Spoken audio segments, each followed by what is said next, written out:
buffet on the island of Bohol, and this buffet is located inside the prawn farm Friday, Saturday, and Sunday morning from 10 a.m. to 2 p.m. in the afternoon.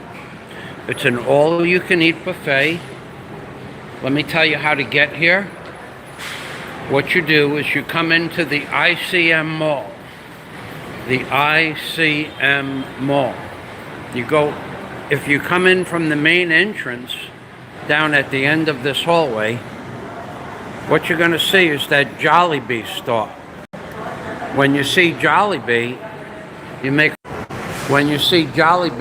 a right.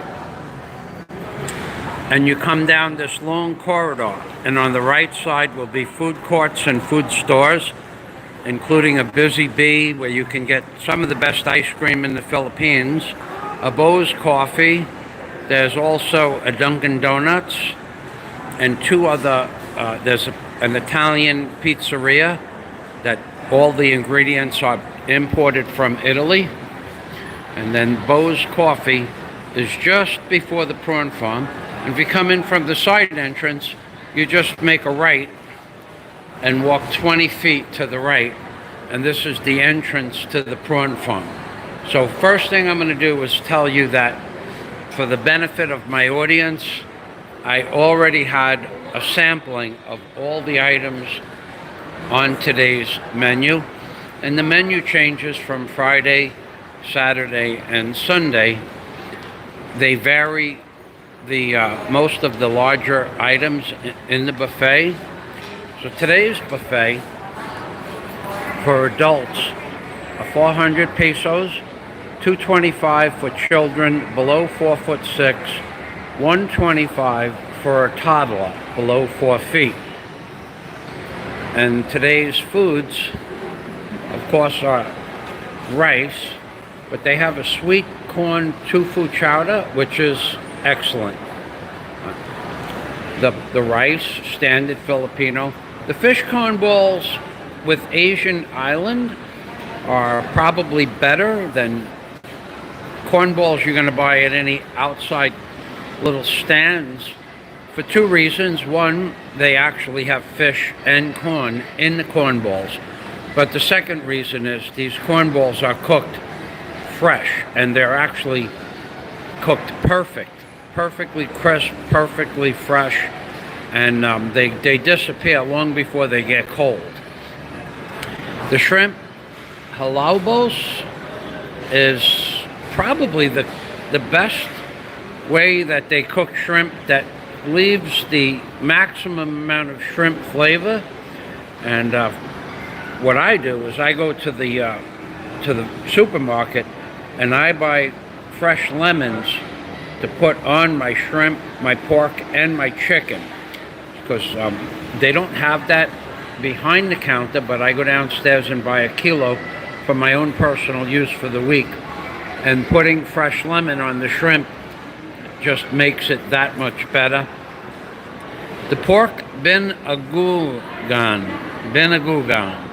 That is one of the craziest smells that I've ever smelled food smell like, and actually it's one of the most tastiest ways I've ever had pork. So I'd highly recommend that. But if I had to take a choice of the top two on this menu, I would choose the buttered chicken actually over the shrimp. It is, maybe it's cooked in butter because it sure tastes like butter. And the veggie spaghetti, Scott Del Fuego told me no carbs, so I'm just going to have a very small amount of that, which I didn't taste yet. And then for the salads, they have regular iceberg lettuce, carrots, corn, and cucumber slices.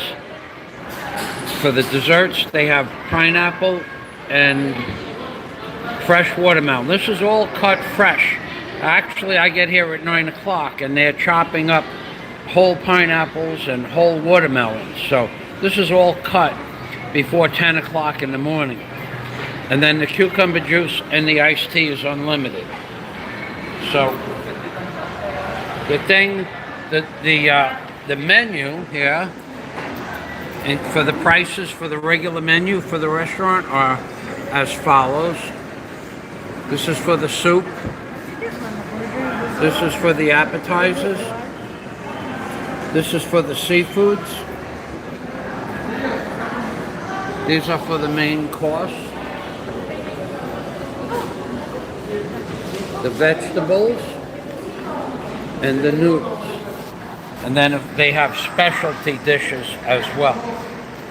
So here is the all-you-can-eat buffet, 10 a.m. to 2 p.m. Friday, Saturday, and Sunday. Adults 400. Kids below 3 feet eat free.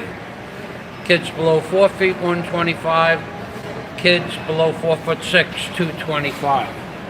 This is definitely by far the most economical buffet and the most economic feasible buffet that's in Bohol, and I've been to them all.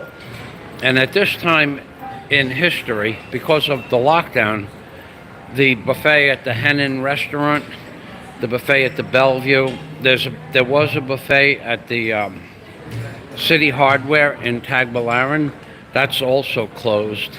I went there about a week ago to buy supplies at City Hardware.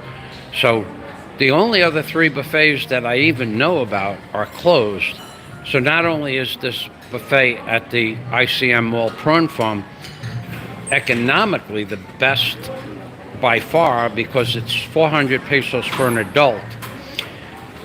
Bellevue was 1,250 pesos, and that was 2 years ago. I don't know what it would be now.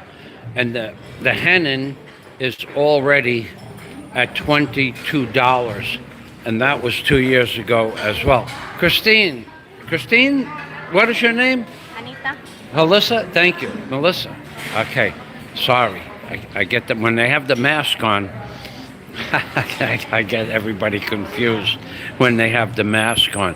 And this is the beautiful restaurant.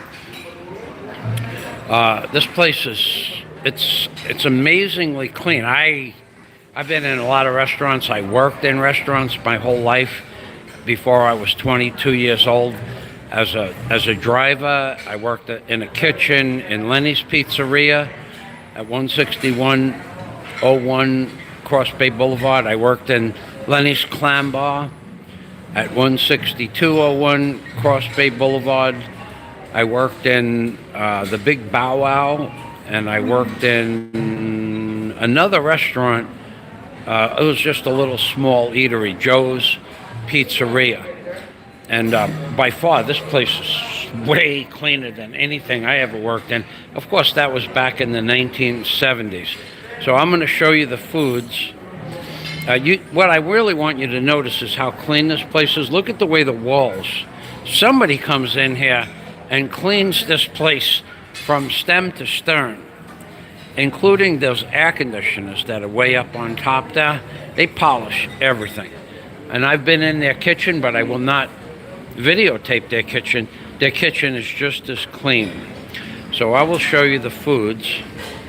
This is where you line up, and this is your soup. And today's soup is sweet corn tofu chowder, and that is superb. Okay, and then of course they have Filipino standard white rice. Now these fish balls, as I said, they're disappearing typically before they can even get cold. But the thing I enjoy about these fish balls is they actually have pieces of fish and corn in the fish balls that you can taste. And those are fish and corn balls.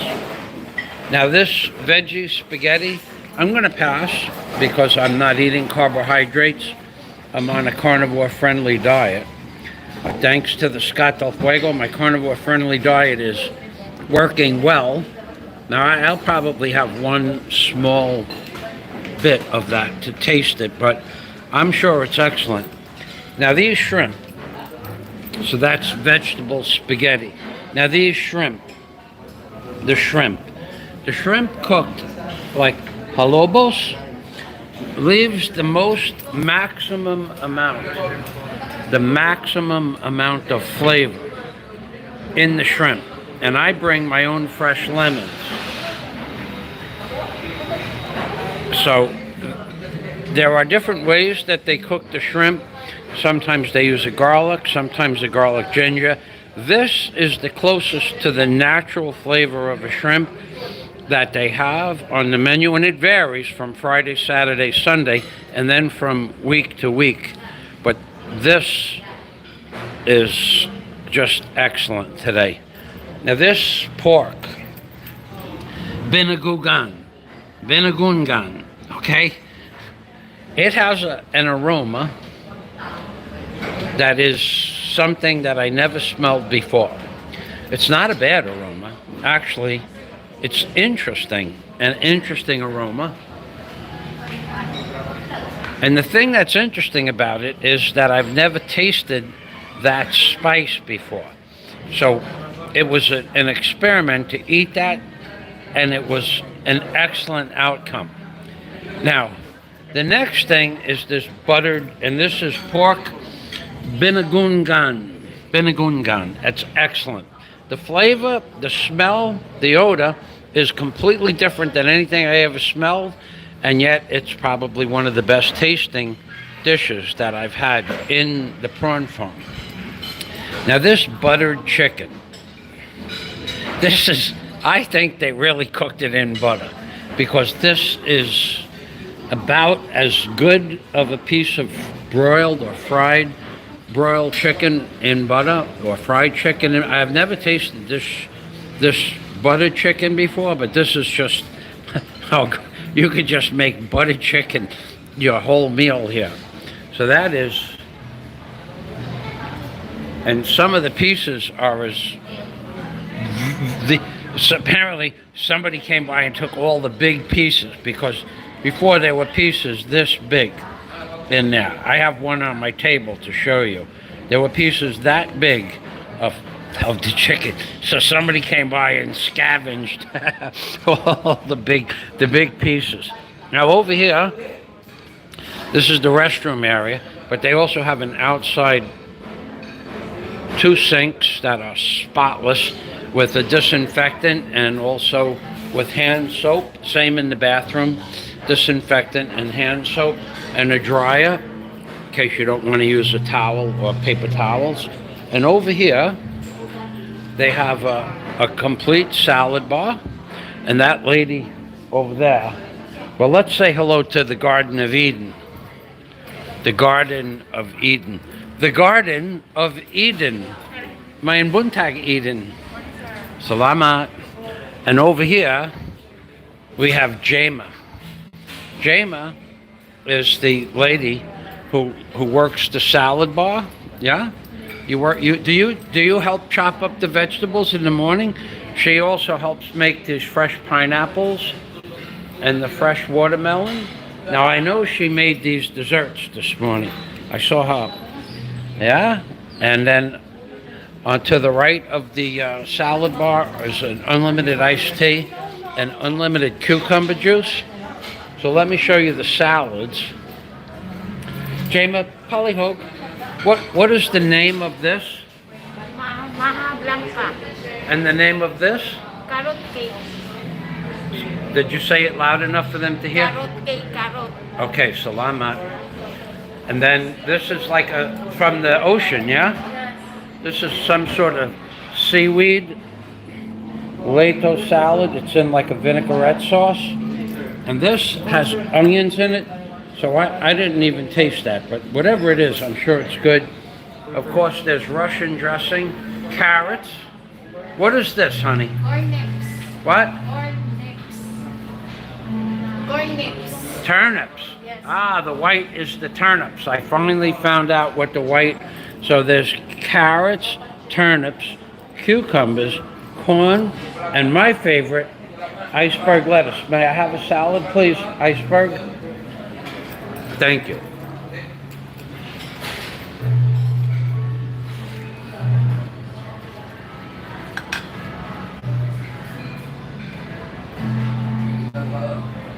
Salamat. Thank you, Jama. Okay, I'm gonna go back over to the table and sit down, and then I'm gonna get a plate. Mein Buntag. Hey, I got a big hello there. Mein Buntag, Buntag, Buntag. Buntag. Salamat. Okay, so let's start over here. I will come back for the soup. Let me have, I wish to show my audience, these are the fish balls, doha. Now, the spaghetti gamai. That's beautiful. Wunderbar. Salamat masarap. And then, How much, sir? Onom. Onom means 6. Yeah, 6. And then this stuff is, oh God, this is good. This is good. Okay, we're gonna have one of those. One more. Okay, humana. That means humana means that's enough. And then palihog, the chicken. Okay, that's enough. And may I please have extra gravy? The Garden of Eden. The Garden of Eden. Now wait, what is this guapaca's name? It's Anita. Anita? I Anita? said earlier ago, I'm Melissa. Lisa? Yes. I cannot hear. Lisa? Anita. Anisa. Mein Buntag, Anisa. Yes. Salamat. You know my name? Michael. That's right. Everybody knows Michael. Eden, salamat. Okay, they all know my name. I don't know how, but they do. And over here we have bread.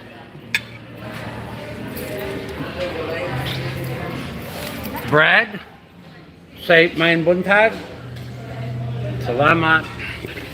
Okay. Now, Brad is the lady who tried to charge my charger, and the charger blew up. Oh my God, what a mess that made. So this is the piece of chicken that I wanted to tell you about. Look at the size of this chicken. Next time they bring out a tray, they'll bring out pieces of chicken this big. Where can you get a piece of chicken this big at a buffet? And the reason that was over there was to show you that when they first bring out those platters of chicken, there are pieces this big on the platters, and then a lot of the people will just choose the big pieces, which makes no difference whether they're big or small, but they do choose the big pieces over the little ones. Now, also, see, I have this, the calamansi, I have those all cut up for the chicken. And these two desserts, I like this dessert, so I got 2 of these, because by about 11:30, 12 o'clock, these are gone, and they only bring out 1 platter of each. So of course this is the candy. If I can get Ray Vincent over here, he'll distribute the candy to the people in the hotel restaurant. Ray, Hollywood. Ray. There's 54 pieces in here, 2 for each, okay? Wait, give me the guapo. Guapo Ray Vincent. Salamat. Okay, you'll give all, yeah? Yeah, okay. Then that's their candy. This is my calamansi. I bring them a little different candy treat each week. Next week will be a different candy. I'll be running out of the product that I gave them today. It's part of a 320 peso, a 320 piece box. And they're a little bit small because the boxes just weigh 2.5 kilos. So I want to get a box that has just 180 pieces in it with 2.5 kilos, bigger pieces. But that's what I didn't know that when I bought it. And here's my fresh cucumbers. that I bought at the vegetable market across the street from the ICM mall. And these were 30 pesos for fresh cucumbers. But if you go downstairs in the ICM mall, in the supermarket, typically they were 60 pesos per kilo, but today they were 55 pesos per kilo for fresh cucumbers. These are 30 pesos for the calamansi at the fish market across the street. And today, in the ICM mall, if you buy those are 60 pesos. So it's double the price from across the street, but they don't buy their produce from across the street. ICM gets their produce delivered separately because it's a different cucumber, it's a different calamansi, it's a different size. Hey Jerry, welcome to my little show here. Thank you for stopping by. And I just went through the dishes, so I just wanted to show these people. When this is buttered chicken, look at the size of this chicken. Where are you going to go at a buffet and get chicken this big? It's a pretty good sized piece of chicken. And then these are the fish balls. Now, by themselves, the fish balls are pieces of fish that you can taste with corn. Excellent. However, with the lemon, with the calamansi, when you add fresh lemon to the fish balls, it gives it a whole nother flavor.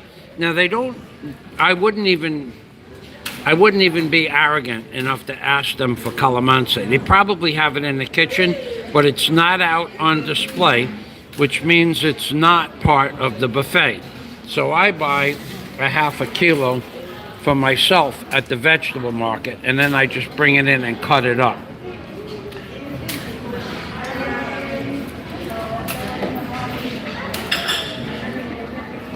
So let's the one thing I did not taste yet is this spaghetti. And Scott, you just close your eyes for a moment, because this is not, well, under 100 calories is carnivore friendly. So I'm going for the under 100 calories.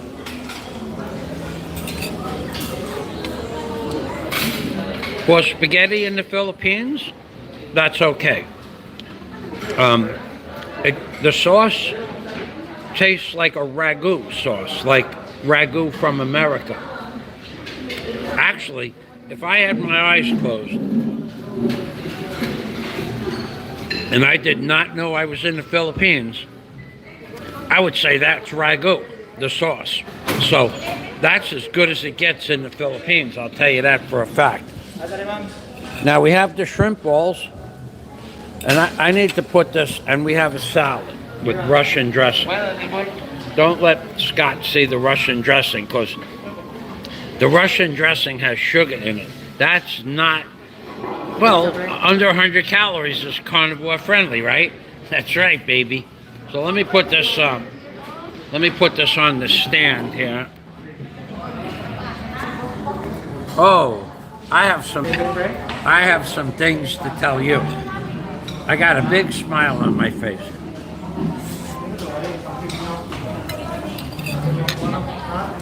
Okay. I've been telling you that I'm buying materials to build a hotel. I know you've heard people say I'm not going to build a hotel. And who says those things? Typically, YouTubers with no content on their channel, no videos, nothing. They've never made anything creative. Typically they have nothing on their channel. So, in regards to that, I'm building a hotel. Whether you want to believe it or not, it doesn't matter that much to me whether you believe it or not, because the people that follow me see every day I do something that brings me closer to building a hotel. Now today,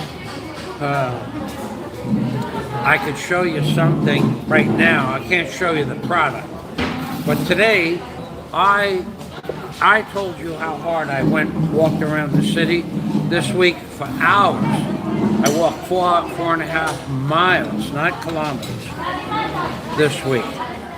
And what I did this week was I looked for a product. I looked for this product. And I walked to junkyards. I walked into every hardware store in Tagbilaran. I walked into every automotive store in Tagbilaran. I walked into every mom and pop store that sold anything that looked like hardware. And I couldn't find it, what I wanted. And what I wanted was in this bag. Okay? What I wanted was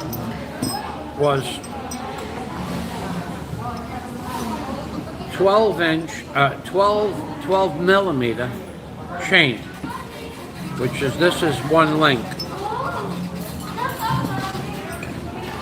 This is one link, okay?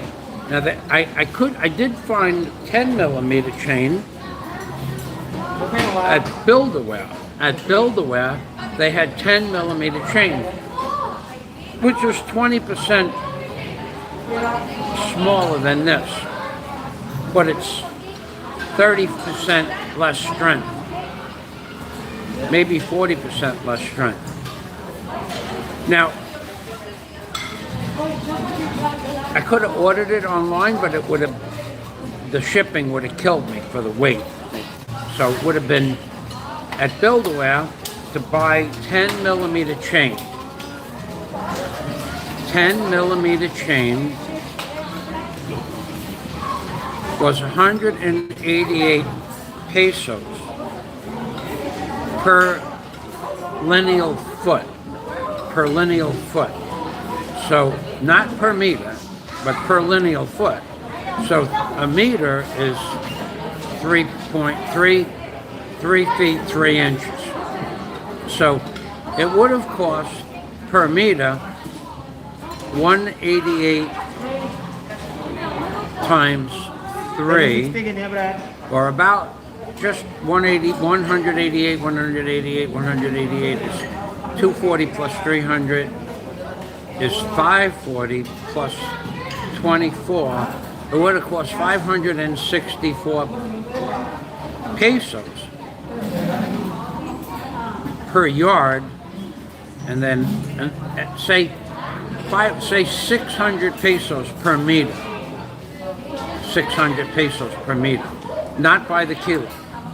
So by the kilo, that comes out to about 200 pesos per kilo for the chain. So this morning I had to buy new fresh yellow paint. So I said to myself, you know, maybe at the store, near the paint store, maybe they'll have chain. And sure enough, they never had chain before. But sure enough, when I got there, they had chain. And not only did they have chain, but the owner, Kim, the owner's name is Kim. The owner knows I'm building a hotel. I am probably one of the few people in the Philippines that gets a discount from this industrial supply warehouse. So he sold me this chain. Over the counter was 100 pesos per kilo. But then he gave me an additional discount, which I'm not going to say what it is, because you'll never get that. So actually, for the amount of chain that I bought, which was 4 meters, which is 5 yards, times 2, 30 feet. I saved, by buying 30 feet, by getting my discount, half price, or just 60% of what Build-A-Wear wanted, 60%. So I saved 1,000 pesos, 1,000 pesos by shopping and knowing where to look, and then double checking stores that never sold chain before. And I said, you know what, I didn't check. I know they don't sell chain because I went in to buy chain. No, they sell chain. My mistake. They sell chain, but the biggest chain that they ever sold was 8 millimeter. But this week they had 10 and 12 millimeter chain. So I saved 1,000 pesos by going back to a store that I knew did not have it and checking anyway, because it was within walking distance of where I was going in the city. So I saved 1,000 pesos on the chain, and then because I made such a big order, that chain is to lift the cargo container. Of course, I'm going to get blowback that I'm not building a hotel, and of course, if you hear those stories, just understand, whoever tells you that I'm not building a hotel is not telling you the truth, number one, and number two, they are a busybody, not minding their own business, and that's gonna backfire on them one day for sure. So I saved altogether this morning 1,400 pesos, or $28, because I know how to shop. That's how I saved $28, and I know where the stores are. Oh, I see Super Chat. Thank you. I will go get it into the kitchen and get a pot. Now, $28 might not seem like much, but $28 will. I have to buy a few things, and $28 is 1,500 pesos. That's my meat for the week. That's my meat order for the week for free. And I do have the ability to know where all of these places are, but you gotta want to walk. Then none of these places are, like, you don't get off a jeepney and walk into the store. You got to get off the jeepney and walk a few blocks. So this chain, now the thing they didn't have for this chain was the hooks. I wanted hooks. Now I have a video coming out. Now you people, you all think that you guys know how to blog the Philippines. I'm the only person that interacts with the Filipino people. You're gonna see it in the video. I had Augustine, who was a very strong young man. I had him in tears laughing. He was the person that helped me decide, measure the chain, the 10 millimeter. We had to take it out of buckets, take 4 meters, put a piece of tape around the chain, put it on a scale, weigh it, and at the 10 millimeter, it was, I know 10 millimeter grade 30 chain has a 2,500 pound workload. It's not enough for what I want. I want to pick up the cargo container with the weight in the cargo container. And the weight in the cargo container is probably 12,000 pounds. So 4 chains would be at their maximum tensile strength workload, not breaking point, but at their maximum workload. That's at 10 millimeter, but 12 millimeter will be at 20% less than their maximum workload, grade 30. They don't sell grade 80. You can think that 100 pesos per kilo is a lot of money, or you could think it's a small amount of money, but grade 30 in both stores varied by 88 pesos per kilo, per foot, excuse me. So I bought now they didn't have hooks. I don't know why they sell chain without hooks. I have 1 hook, maybe 2. I know I have 1 hook. I saw it last night at 7 o'clock. I went into the container to look. So I have 1 hook for 12 millimeter, and I have 1 hook for 10 millimeter, which might fit. It might not. I could grind down the last link and make it fit. So, but I also have hooks in cargo can number 2. So I may have the hooks I need, and if I don't, I'm going to use grade 8 bolts with big washers, and I'll put the bolts through the link with a big washer on both sides. So I'll loop it around the corner of the cargo container, put a grade 8, a 3/8 or a 1/2 inch grade 8 bolt which will not break, shear, or tensile strength, and I'll put 2 on each of the corners. When I double up the chain, I'll put a bolt through here, and the next link will also get a bolt through it. Now that's Jacob. Yeah. Jacob, say hello. Jacob, say hello. Take the mask off. Polyhook, wait. Give me a guapo. Give me a guapo, Jacob. Quick. Oh, he is guapo. He looks like a movie star. Another movie star in the making. Yes, sir. Thank you.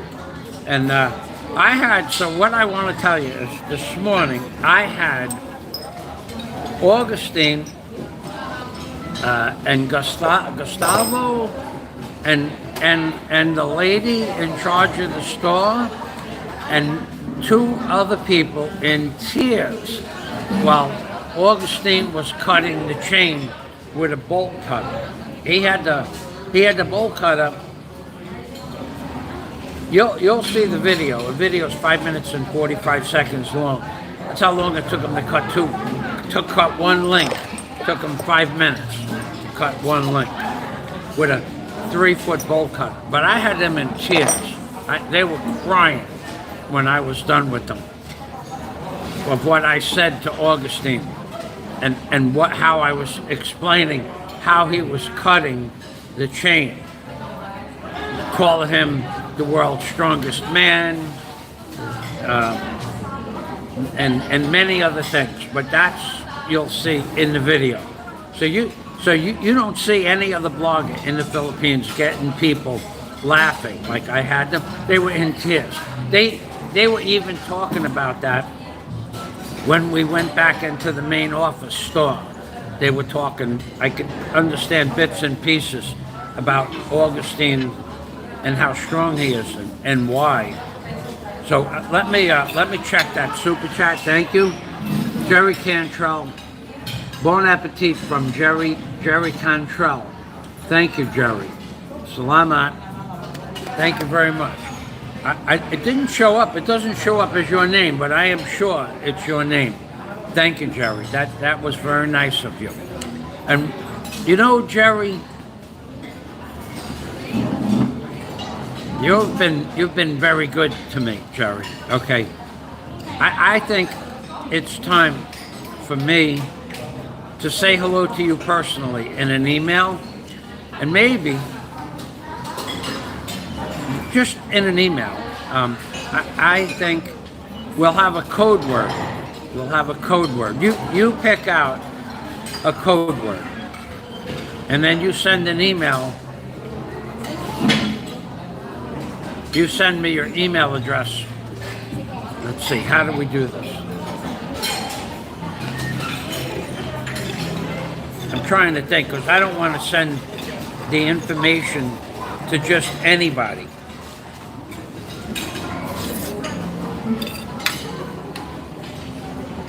I have something that I want to share with just a few people, especially the people that are donators to my channel, and you've been very good to me.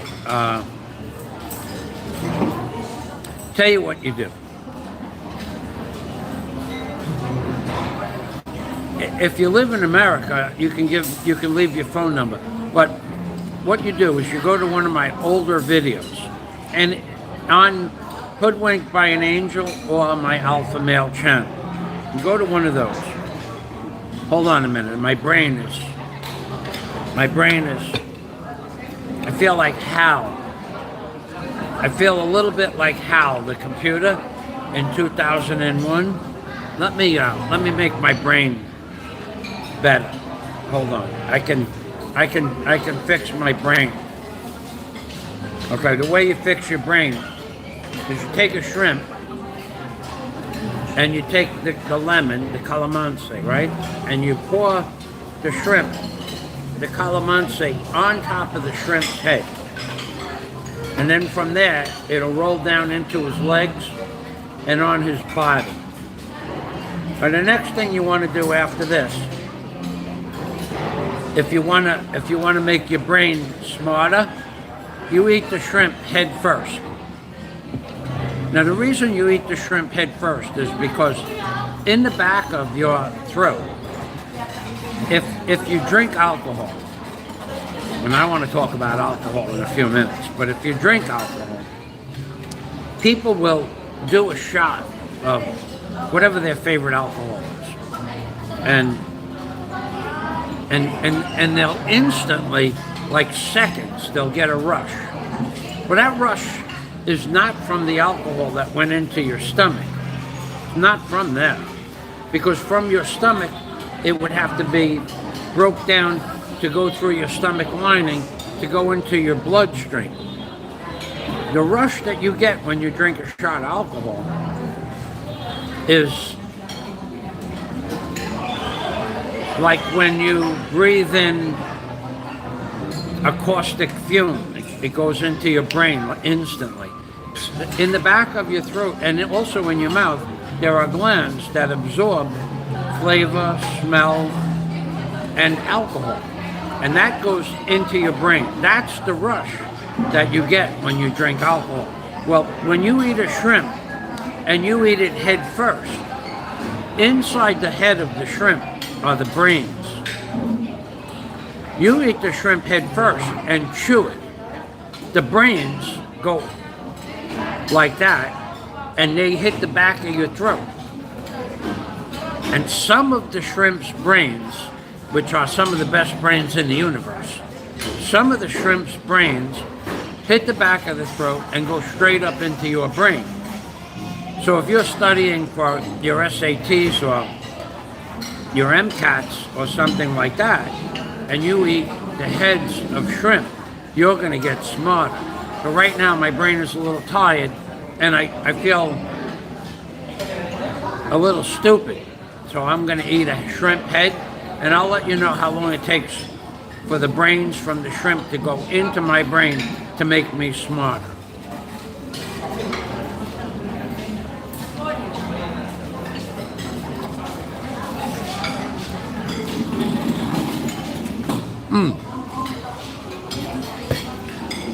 My IQ just went up 2 points.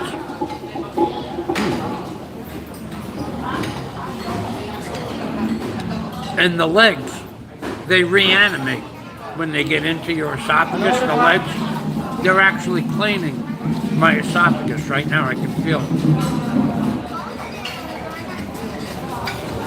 Brains went up and the brains went down. So I'll be even smarter in a few minutes when the stomach dissolves the brains into brain fluid on top of the brains that hit the back of the walls.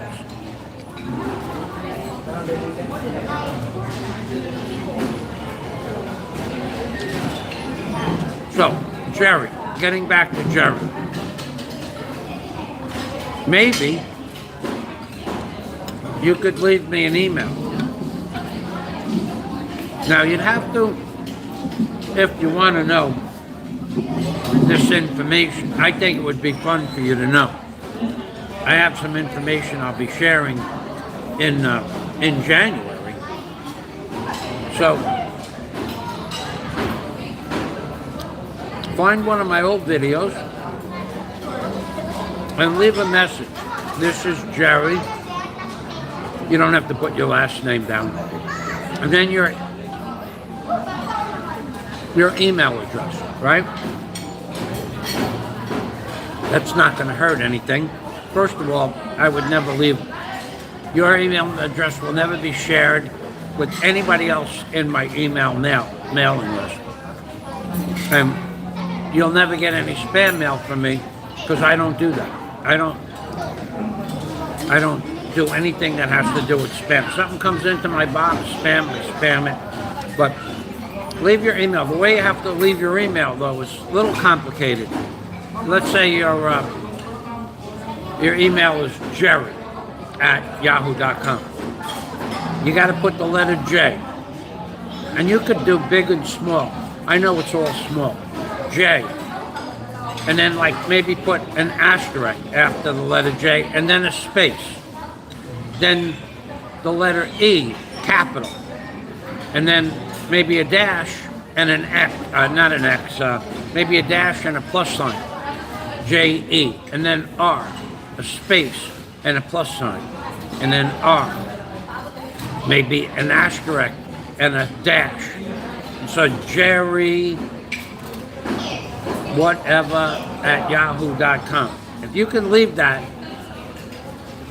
I'll send you an email and ask you for your phone number if you're in America, and then I'll share a piece of information with you that's going to be shared on or before January 10th of 2022, and you'll have an inside track as to why I say I can do what I'm going to do on or before January 10th.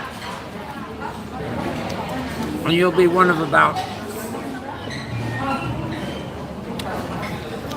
at this time, of course, Scott Del Fuego, of course, Andrew, Jack Thompson, if he ever answers the damn phone. Jack, how you doing? What do you think I'm calling you for, Jack? I got some information I want to talk to you about. I want to share. I can't hold it in any longer. And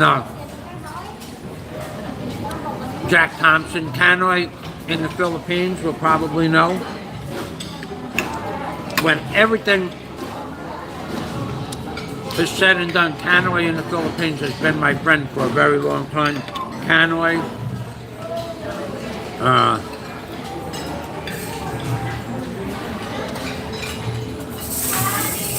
a few other people. Happy birthday to you. Happy birthday to you.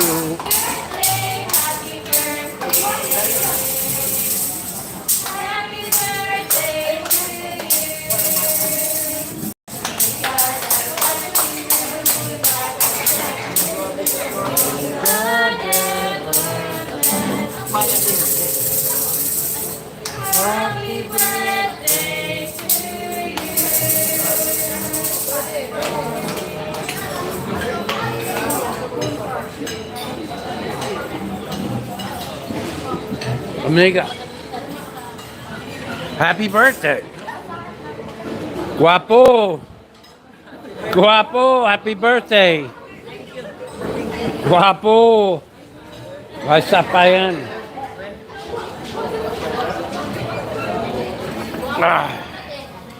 That was nice. You know what?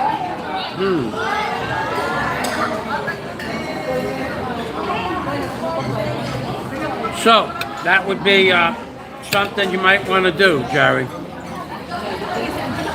You could at least think about it. Now, if you don't have a phone number from America,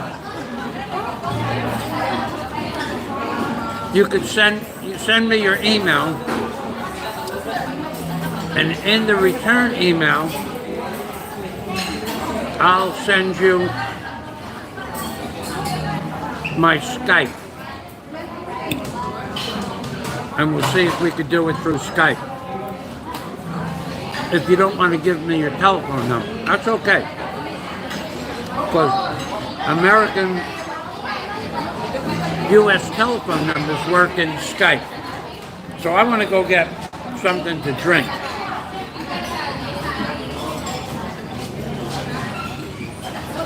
I don't feel smart enough to get something to drink yet. My brain, from singing happy birthday, it takes a lot of brain power to sing happy birthday properly. And you saw me singing. I'm a singer. So I'm gonna take another brain trust shrimp, and I'm gonna show people how to eat shrimp to make you smarter. Of course, you eat the head and the tail. Now the head only makes you smart.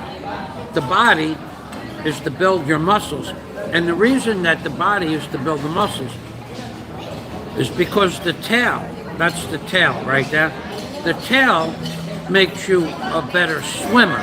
S-W-I-M-M-E-R. The tail makes you a better swimmer. The head makes you a smarter swimmer, and the body gives your muscles the strength to swim 12 different ways. You don't believe me. It doesn't matter whether you believe me. So you put the shrimp, the lemon on the head of the shrimp. Then you put the shrimp in your mouth head first. It makes a difference. If you eat the shrimp from the side or from the back, the brain, no, you don't get the brain power. You only have to eat the head first. Actually, you eat the head first so that it doesn't get jammed up in the back of your throat when it's shooting brains into your brain.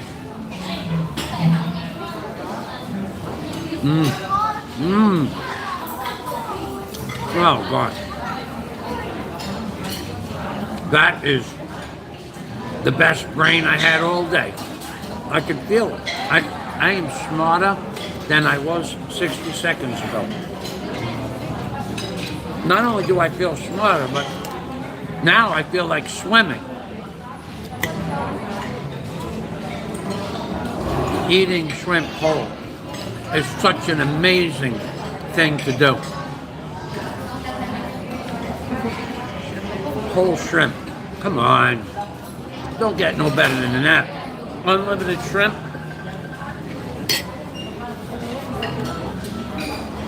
Even though I have a detractor out there that doesn't believe I should be able to eat unlimited shrimp at a buffet. But I have some news for that detractor. First of all, what you think doesn't count. At least not to my eating habits. I don't pay any attention how you believe I should eat, number one. Eat the head, not eat the head, eat the tail, not eat the tail, eat the shell. I don't care about how you eat shrimp. I eat shrimp with the head and the tail because I want to. Wow. See the corn in there?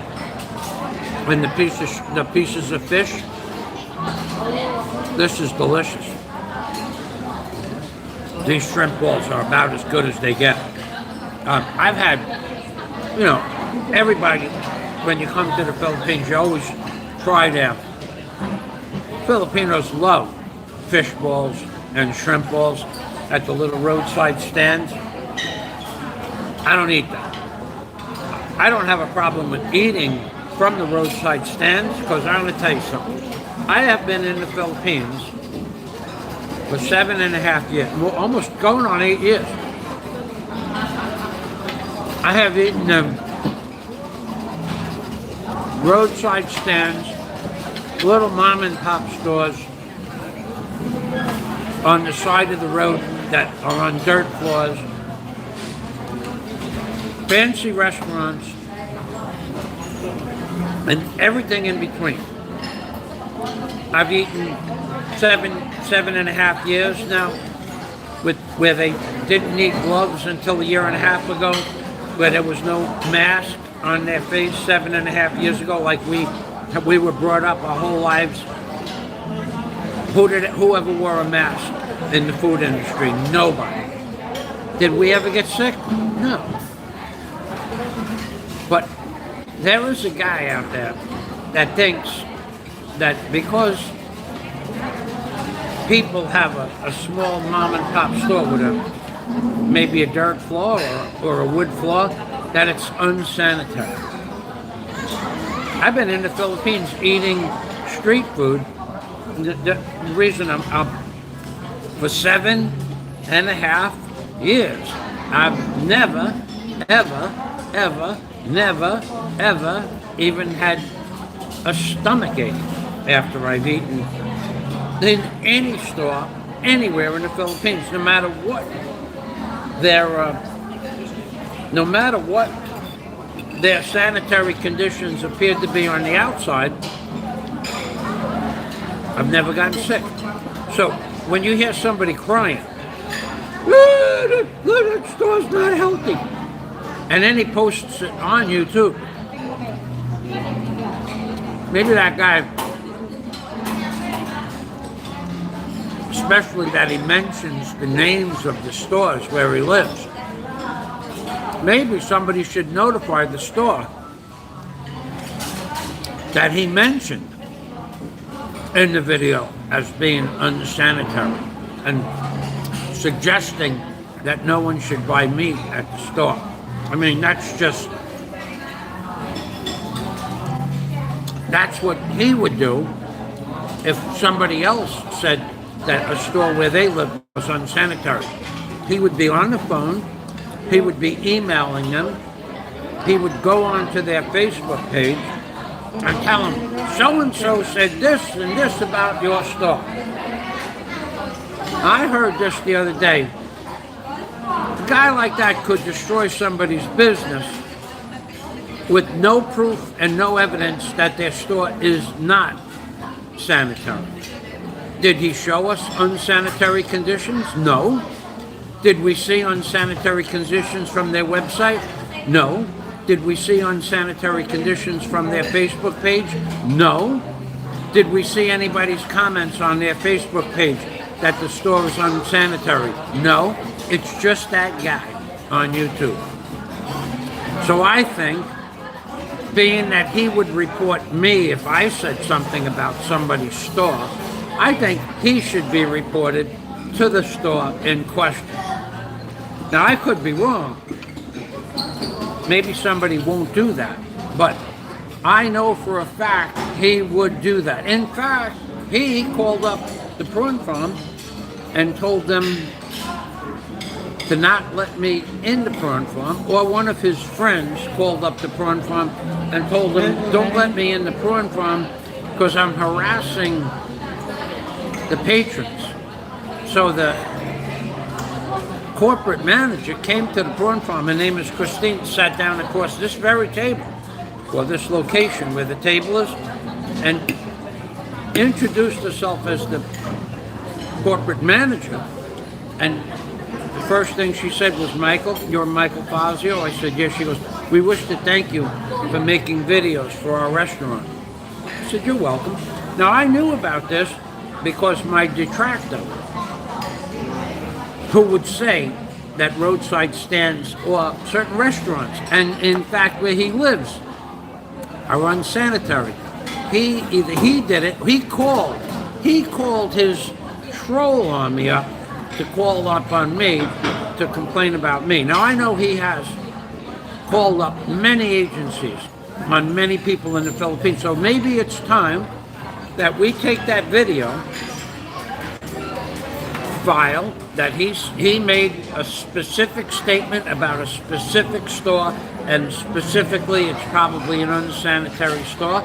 Maybe they should know about my detractor, who called up, apparently called up again, because somebody mentioned it to me this morning, because he can't mind his own business, he's a busybody. So I don't really care what he thinks, how I eat food, because he's a busybody that can't mind his own business. Now, did corporate sit down at the table with me this morning? No. I said hello to the corporate manager who was here to open the store up at 9 o'clock, because I got here early, and she said hello to me.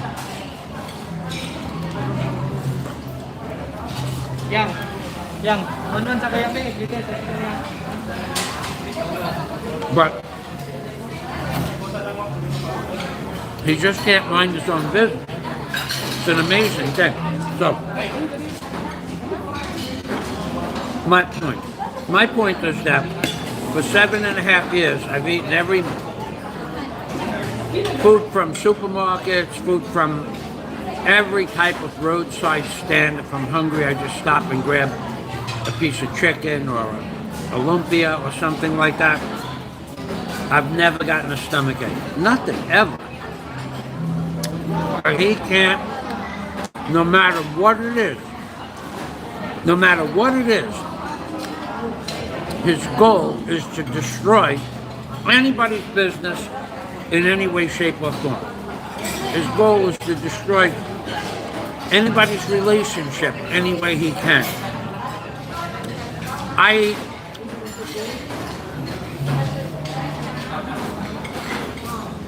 at a buffet. I have 4 or 5 plates, and I have 3 or 4 glasses of juice. They don't care.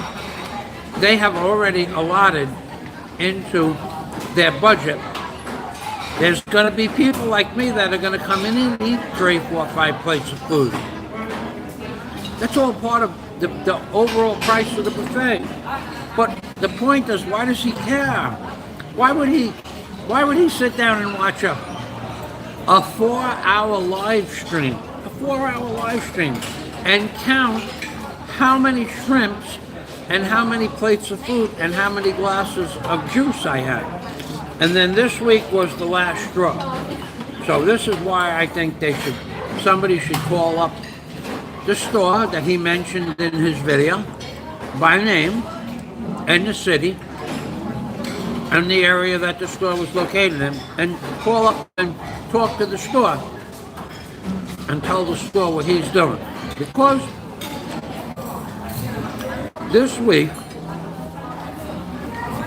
he makes up the most bizarro stories. One of the stories that he made up this week, but there's no proof to that, is that while I'm at the buffet, you want to talk about a problem in his brain mentally? This guy has a serious problem. He said that I probably have a plastic bag in my groin area. And when no one's looking, I'm shoving shrimp and pieces of pork into the plastic bag.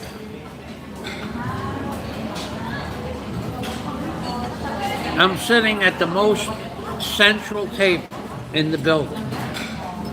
There is always somebody 3 feet away from me at the register. There's the cash register right there.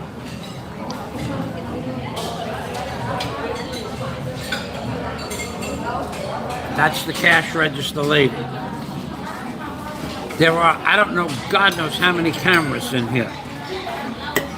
There's no proof that I steal food from the buffet, and yet he made it clear as day that he's sure I steal food from the buffet. Well, this is a mental sickness. The store that he was talking about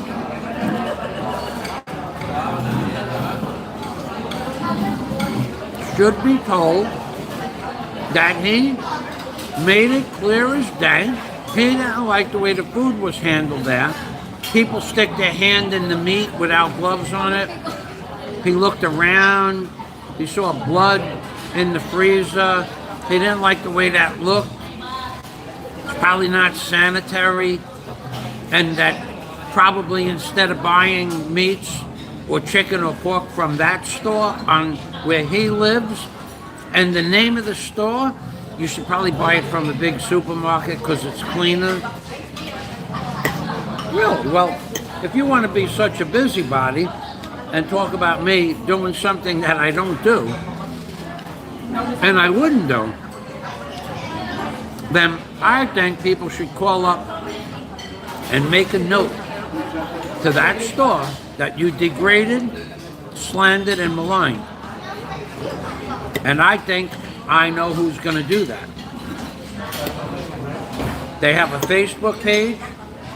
There's not a single notation on their Facebook page in the negative, except the busybody talking about their store by name, that it's a dirty establishment. In his opinion, because they don't wear gloves when they touch the meat without gloves. There's no proof of that. There's no proof of that. You are such a sadistic and mean little man.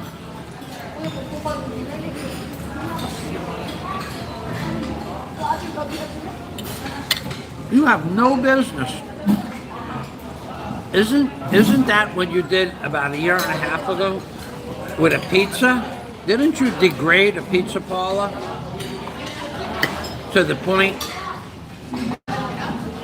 where when someone sent the video to the pizza parlor, you can't go there anymore? Not only that, but the same person that sent the video of you talking, slandering and maligning this pizzeria with no proof of anything that you said, talking about cockroaches the size of B-52s flying around in the bedrooms. You have no proof of that. There is no proof of that. You don't have a picture or a video or a live stream of any of that. You slandered and maligned that pizzeria, whereas if the videos were watched by the locals, no one would go there. You put that guy out of business, and you think that's okay. So I think it's okay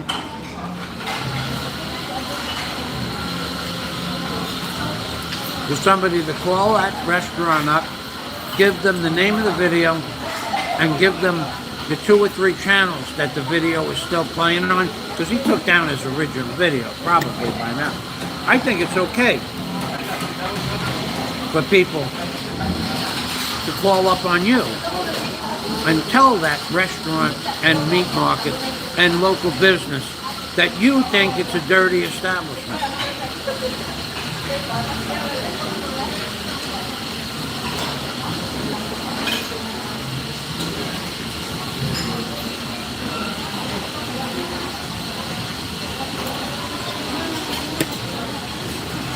And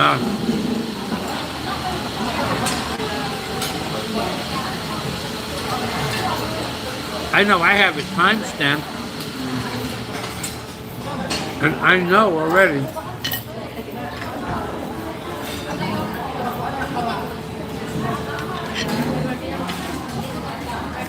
there are other people that know and remember what you said at that timestamp.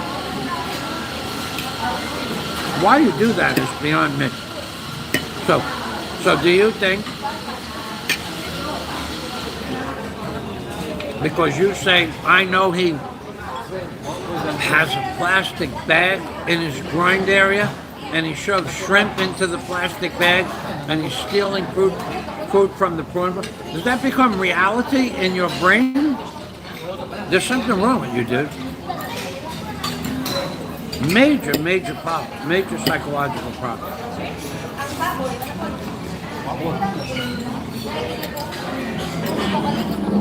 Major. I think somebody's gonna send out a copy of that video to that store. I think that's what's gonna happen. If I think it. You know, remember that Kevin Costner movie, if you build it, they will come? If I think it, it might happen. No, I'm not exactly ready yet. Yeah, I'm exactly ready for a glass of juice. He counted how many glasses of juice I had. He had to watch a 4-hour live stream. He counted that I had 5 glasses of juice, and he posted a video. He counted how many plates of shrimp that I ate, and how many salads, and how many bowls of soup. Why? Why? What is wrong with you inside your brain? The Prawn Farm doesn't care if I sit here and eat 20 plates of food. A buffet is a buffet. All-you-can-eat buffet is an all-you-can-eat buffet. That's what it says on the door, all-you-can-eat buffet. It's not an all-you-can-eat buffet for 45 minutes. It's an all-you-can-eat buffet for as long as the buffet is on.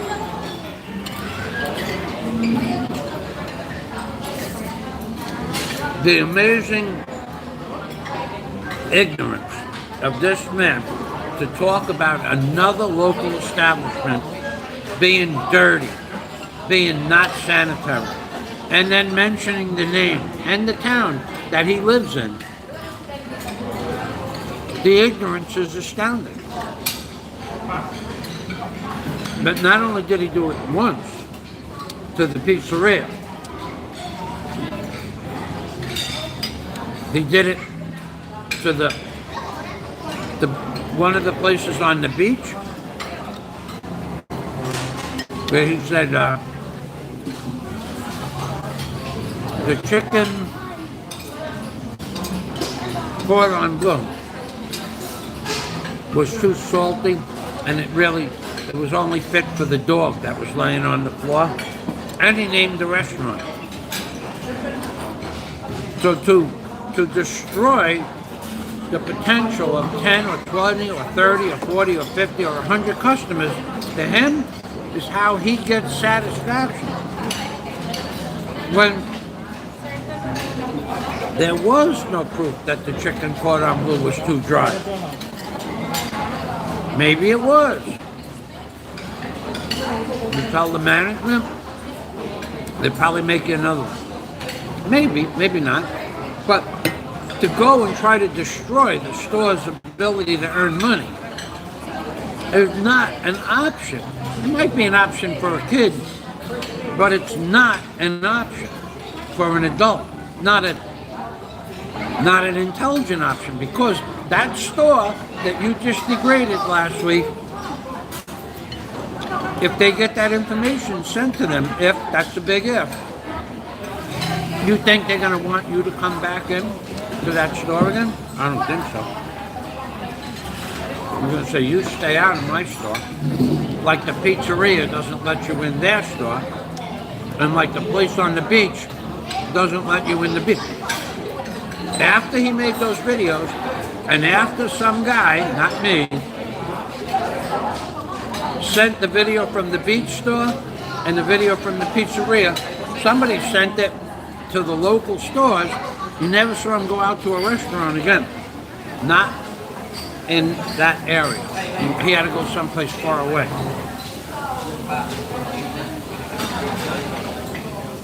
Someplace the kangaroo missed.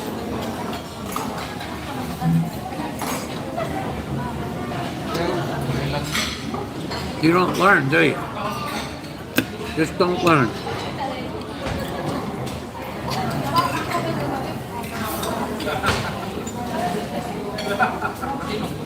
Amazing.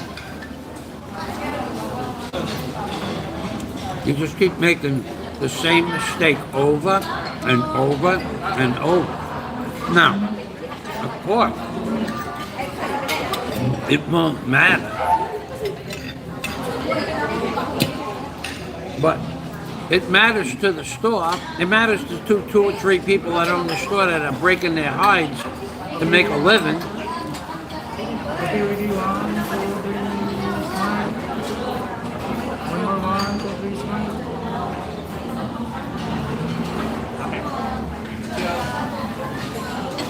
You are such a miserable person. You're an amazingly miserable man. I know you don't care, because now you can do anything you want now, right? Unless the store owner decides to go over next time he sees you and have a word with you.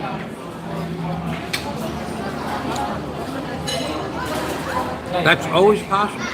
You never know. You never know. You might have pissed off the wrong store owner. Or enough store owners where they said, hey, we don't want to hear this stuff anymore. So, my point is, none of your business how many glasses of juice I have.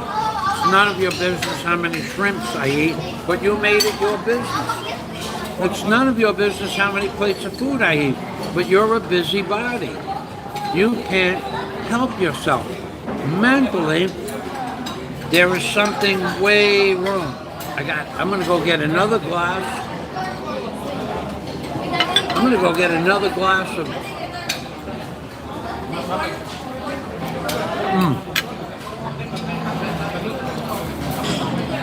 and on top of another glass of cucumber juice, I'm going to get another salad too. I'm going to go get another salad. And they're going to give it to me. Because it's an all-you-can-eat buffet. The busybody.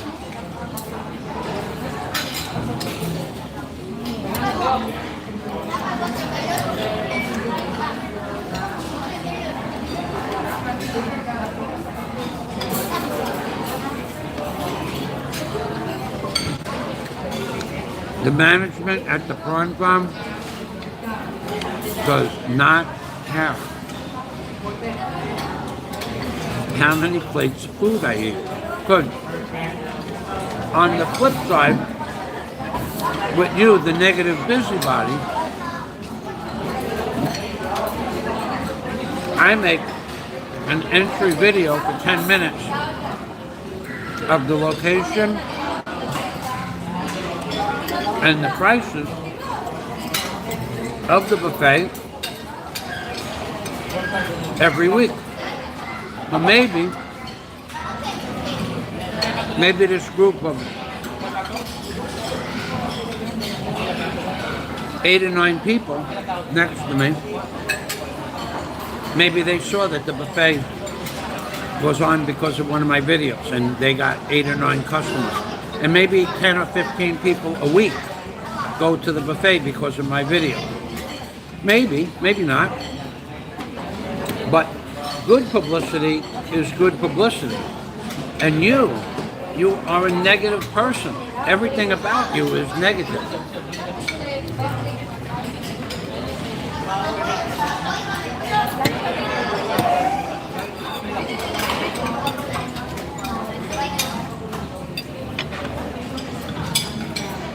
You keep going around doing that, maybe one day, maybe it'll catch up with you. Maybe, maybe not. You never know. All right.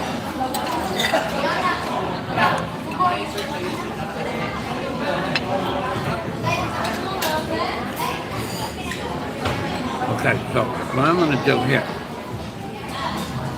I'm going to put this plate under that plate. Put that one over there. And I'm going to take this plate, put it right there, and put this big piece of chicken right over here on this plate here. I'm going to take this plate, put it at the edge of the table, put my fork over here. I need to go get more juice. Three glasses of juice and 2 plates of food. So far, I'm not done yet, Mr. Busybody.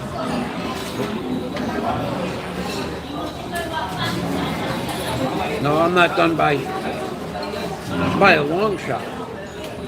I'm not done yet. I still have another hour and a half of eating. Solid eating. Non-stop.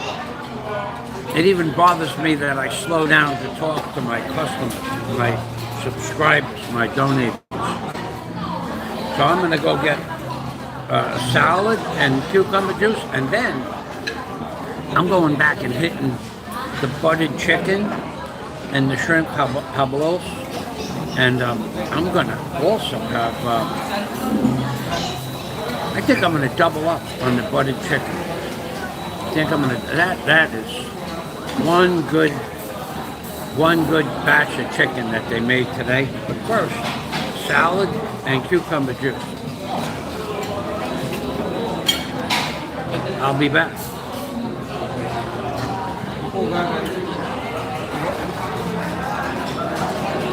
It'll take about 2 minutes to get back.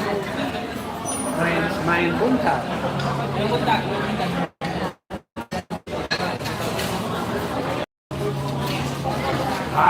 You want, everybody wants to be. You want to be in the video? Say hello? No? Okay. Okay, we'll put it towards the door. Over there. Okay.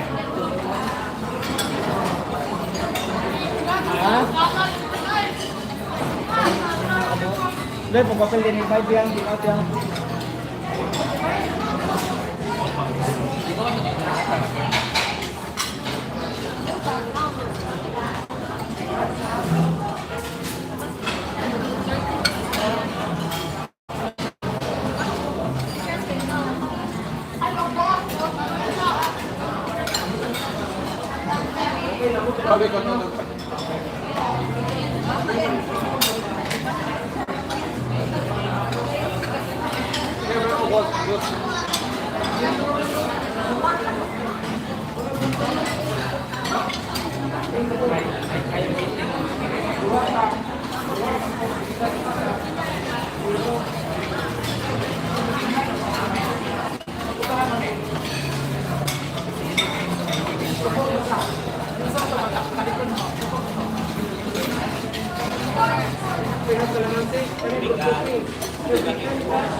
I hit them hard. I hit them hard. What I did was, I got all the rest of the iceberg lettuce, which there wasn't that much left. They run out of iceberg lettuce first time, but it did happen, didn't it? You know how it happened? It happened because it's a buffet, and everybody wanted iceberg lettuce. Are they going to shut the restaurant down? No. People will have something else. It's a buffet. You can have all you want. You can eat all you want for the whole time the buffet is open.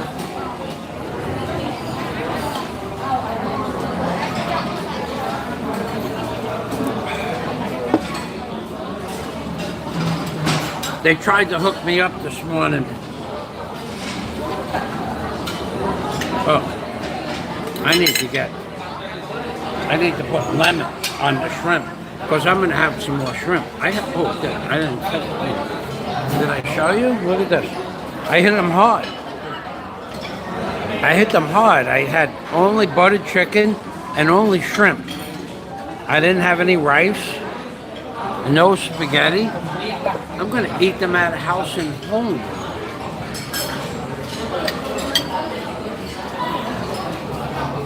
The busybody. Yeah, I hope somebody does send that video to that restaurant and food place. That you, if anybody ever listened to your video, they would think twice about going to that restaurant and that business. And you, if you provided proof that the restaurant was dirty, then you'd have a legitimate beef, but you don't. You make this stuff up out of thin air.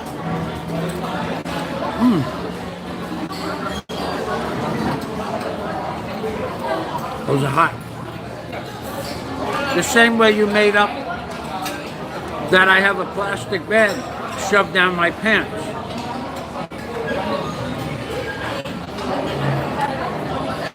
Why do you make stuff like this up? What is wrong with you in your head? What is wrong with you?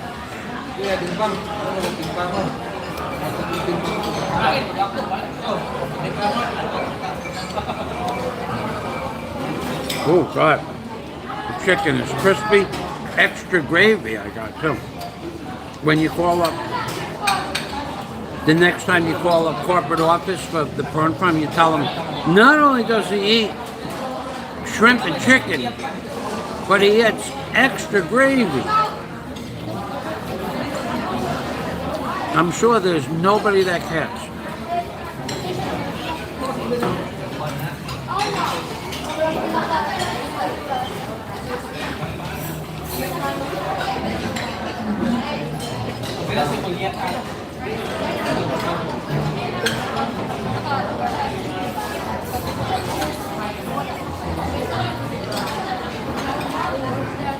I always like lemon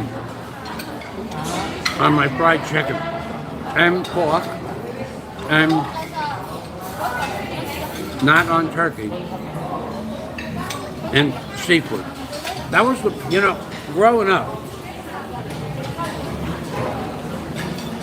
there were a couple of things in my household that my mother,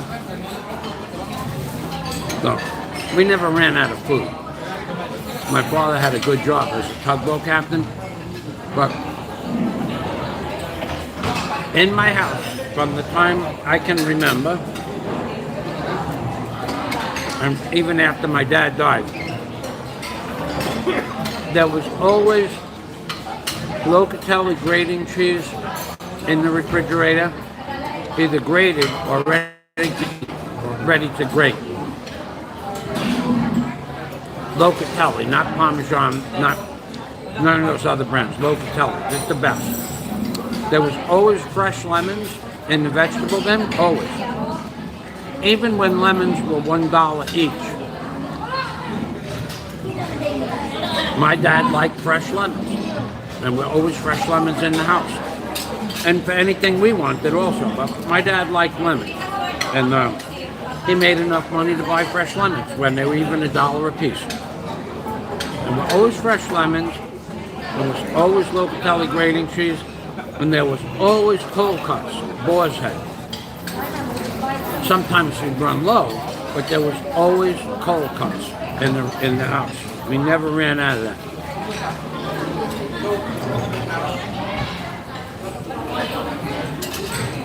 My dad made a lot of money as a tugboat captain, and food and clothes was never a problem.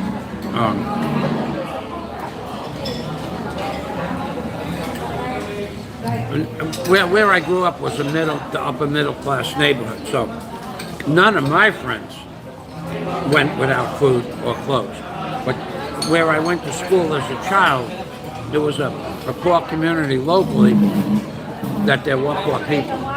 But most of my friends that I grew up with in the area that I lived, like we might have been the poorest of the four friends that stayed together as children. Matthew's father was a sand hog. They made brutal money as a blaster, sand hog, major amount of money. Eddie's father was a fireman, but he had a side business at a painter, Tom. He made a lot of money. That guy could paint. He did all my painting. I mean, if I had one room, I'd paint the room. But if I had to paint the house, I called in Tom and Sal. They had all the drop cloths and the poles and stuff like that. They could paint a 12 by 12 room in an hour, you know, some ridiculous amount of time. It would take me longer to set up the paint, and they'd be into the next room already. And I would pay them by the room. They would just give me a price. Like that room was 125, and that room was 200. A big living room might be 300. And then I give the customer a price. But they always did a good job. That's who taught me a lot about. Tom and Sal taught me a lot about painting.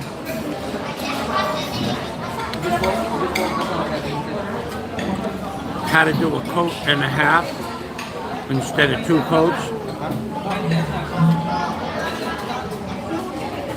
How to kill stains.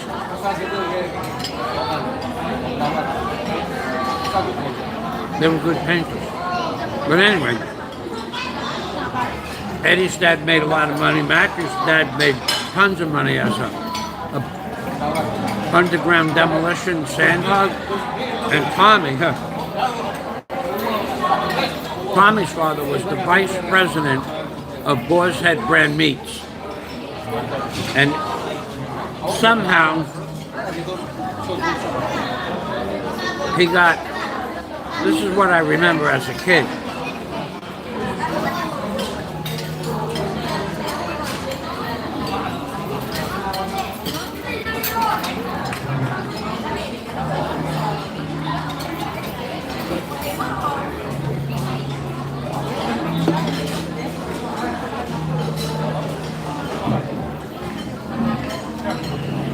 Mr. G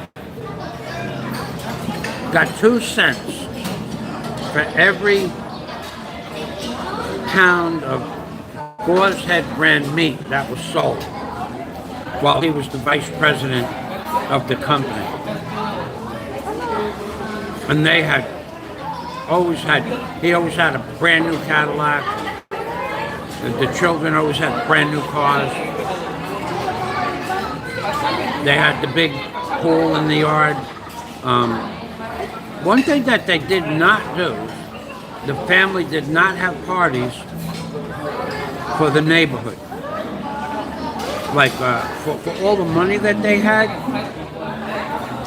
they did not have like a big party, like a block party, where they invited the whole neighborhood.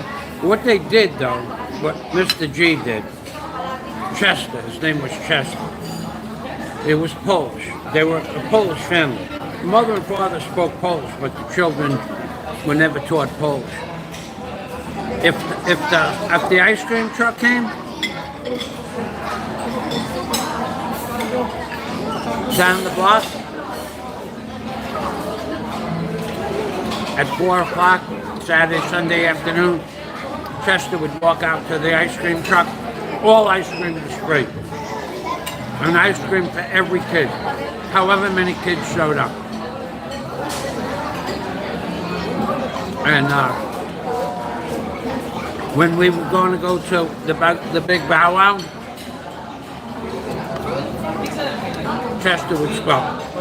Chester would say, here, to my friend Tommy, here's $10. Take your friends out for a hamburger and French fries. And he would buy us a hamburger and French fries at the Bow Wow with a soda. It was like $1.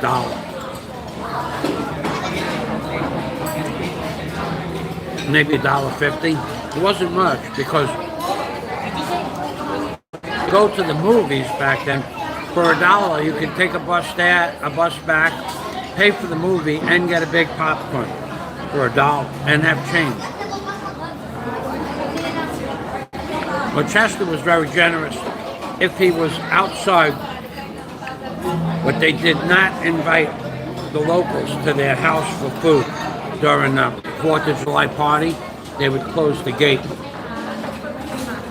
They were very private like that. I don't know why.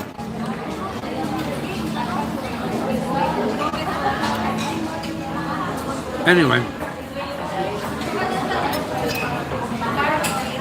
Yeah, I'm allowed to eat all the food I want here. This is the third glass of cucumber juice. Write it down. And I'm losing weight every week. Every week. In fact, today the pants, I put the pants on that didn't fit me 135 days ago. I couldn't even get them on. I had to pull them on to get them tight. I put them on this morning, and while I reached over for the belt, the pants fell right off. I lost a lot of weight. Even this week I lost weight. I don't know how.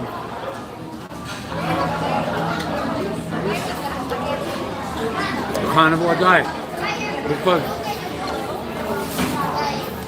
it rained all week. Every day except one day. So I didn't really get a lot of work done.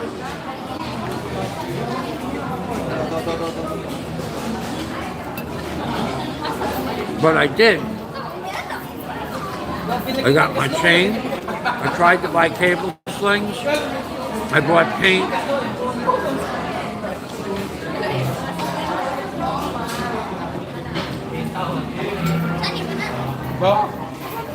I ordered some tools. I bought another rebar bender yesterday morning while it was raining. 3 hours. I was on the phone with Lazard. They had a rebar bender available, one. The price was 115,000 pesos. The lady said, press, put it in your cart. I did. And then press checkout, and I did.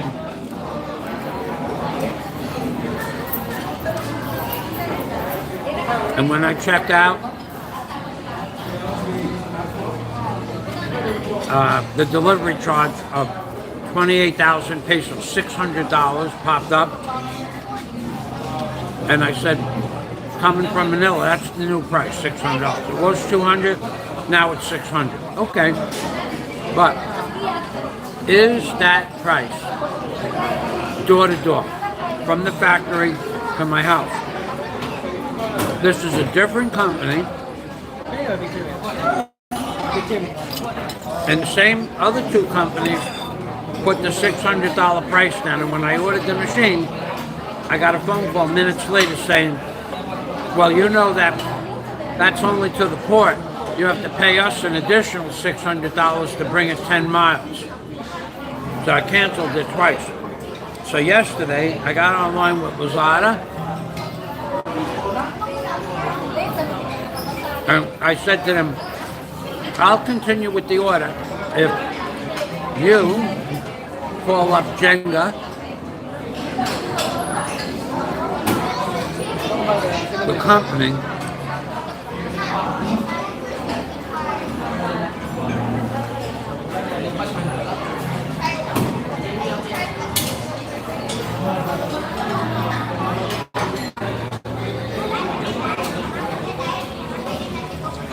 and find out if the delivery is door to door, right? So I'm on the phone with Lazada.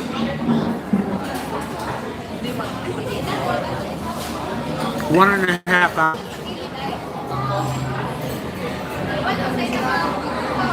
And she couldn't tell me. You know why she couldn't tell me? Because I've been asking Jenga in the questions below, is this door to door or port to port? What is the voltage and the phase of the motor?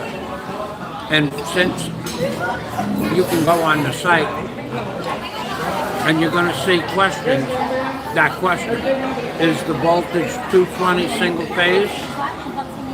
And they've never answered the question. So I said to the lady at Lazada, aren't they supposed to answer those questions? She said, yes. I said, well, why don't you call them up on the phone. Okay, she couldn't get the telephone number. So Lazada can't get the telephone number to the people that sell stuff on Lazada. So she tried for an hour. But, so she goes, well, I'm sure it's operated. I'm sure it's door to door. I said, ma'am, look at my history. Do you see I bought it twice from Nicia and another company? Yes. And do you see twice it was canceled? Yes. Because the operator then said it's door to door, and when I ordered it and paid for it, I got a phone call a few minutes later. It's not door to door, it's door to port, and they want $600 to bring it to my house.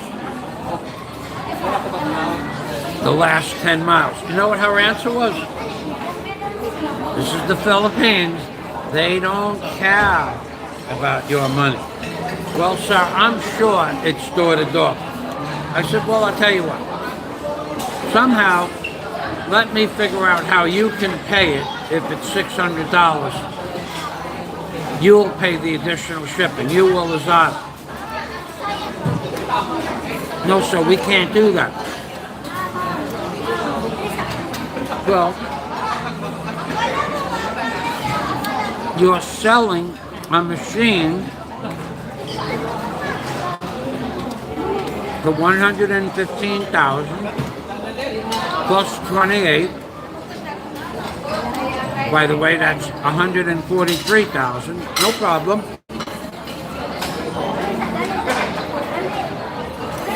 But the last two times I ordered under those conditions, they wanted $30,000 more.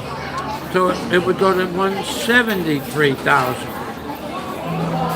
From 115 to 173. That's 25, 35, 45, 55, 65, 75. That's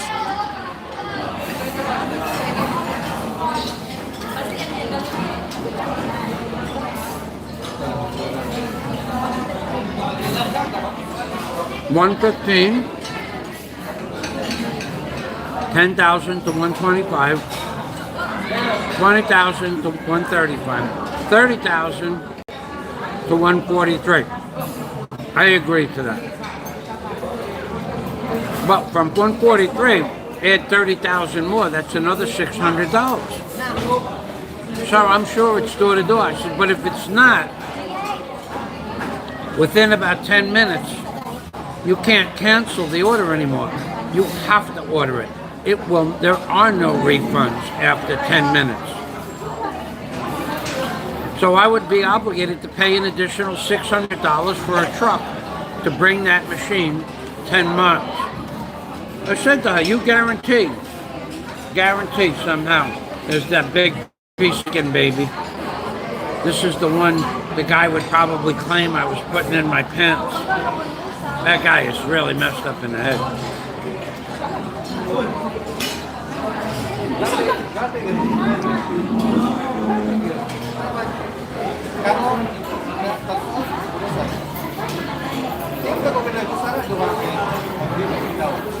So, I was on the phone with Lazada. Lazada can't get in touch with, what was the name of that company? Nicia? No. It's in my video yesterday. But the Lazada can't get in touch with the and there's no guarantee that that machine is in the Philippines. They could be selling me that machine, and they would have to wait a month or 2 months for it to come from another country. I want to talk to the company that has the machine in the warehouse, and it looks like I'll be going to Manila when that happens. Then, instead of paying $600 plus $600, $1,200 for the shipment, I'll go to Manila. I'll blog Manila. I'll blog Manila. Guapa. I'll blog Manila. And then I'll blog the ship on the way back, and I'll blog how to bring back equipment from Manila, because nobody will give me a firm price for shipping. Nobody. It's an amazing thing. I mean, how can you run a company as big as Lazada and not be able to quote a firm price for shipping? It's already happened twice. I know it's going to happen a third time. It's not like I think this might happen a third time. No. But had I not canceled the order, within 10 minutes of paying for it, it says, your payment has been accepted. My credit card is good. However, once this payment is fully processed, there are no returns. And if you wanted to return the machine and it came to you and it was $1,200 for the shipping and you wanted to return it, you'd have to pay $600 for the shipping. That's $1,800. You just throw it out the window. The Philippines is a really hard place to do business. It really is.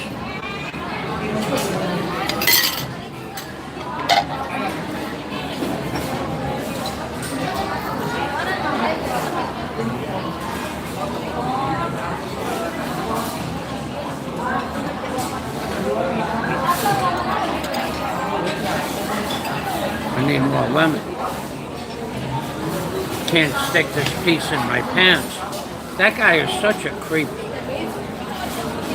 For doing that, for saying that I steal food from the restaurant. What a creepy guy.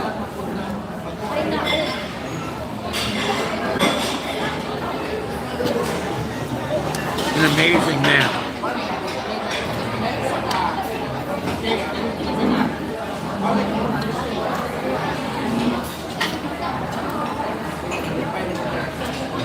The stuff he makes up about people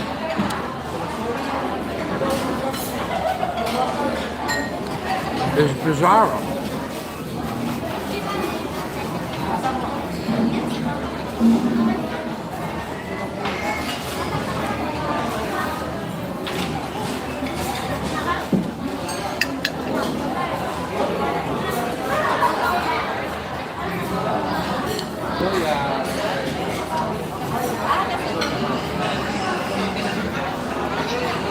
There's a fellow eater over there.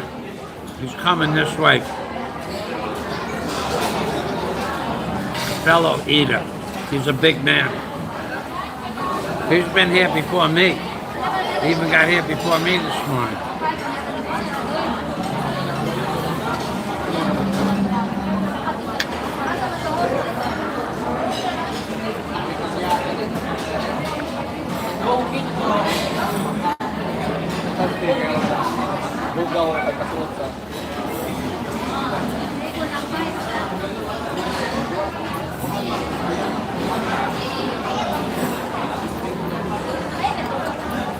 That guy can pack it away.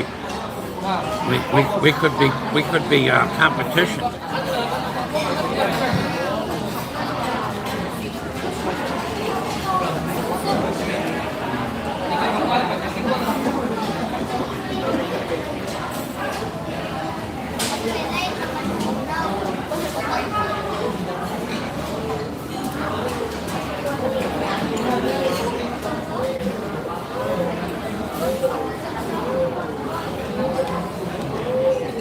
Yep. I got everything done today.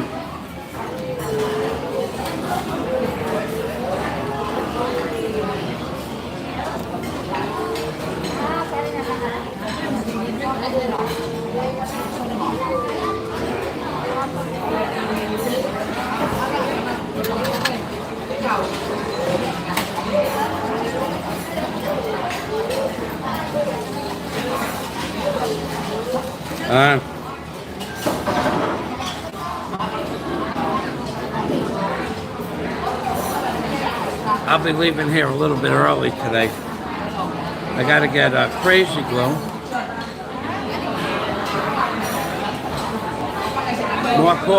More pork sausages, Mom. And I gotta go to the Samsung store because my phone refuses to talk to my computer. And no one knows why.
You know what?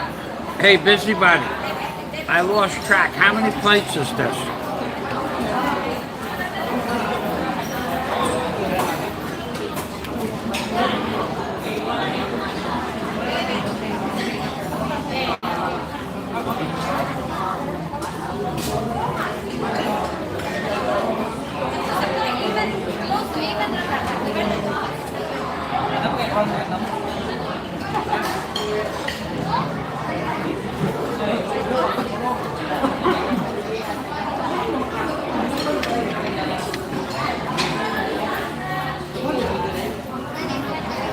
Oh yeah, online over there, I'm looking at some fellow eaters.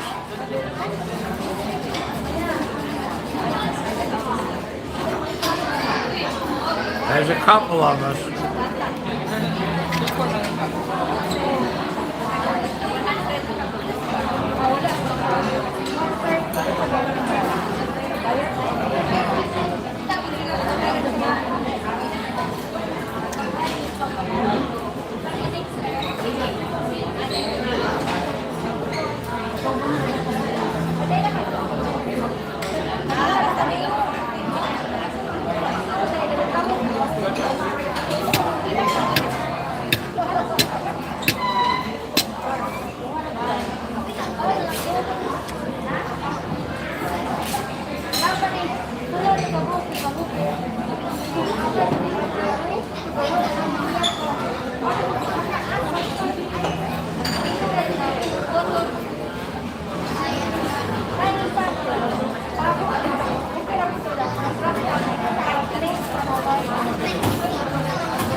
The place got pretty busy.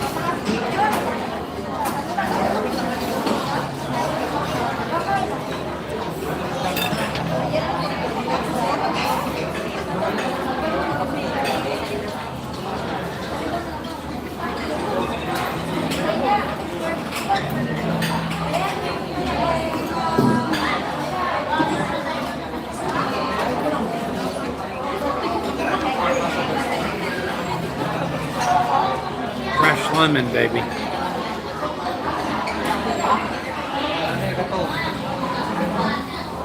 And now, back for some shrimp.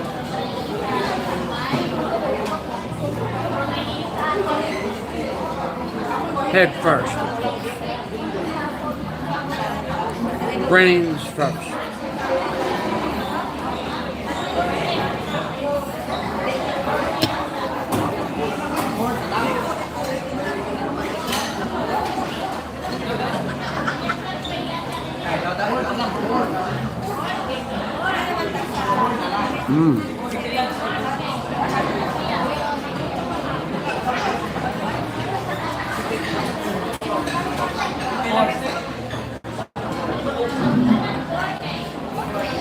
A lot of people in here.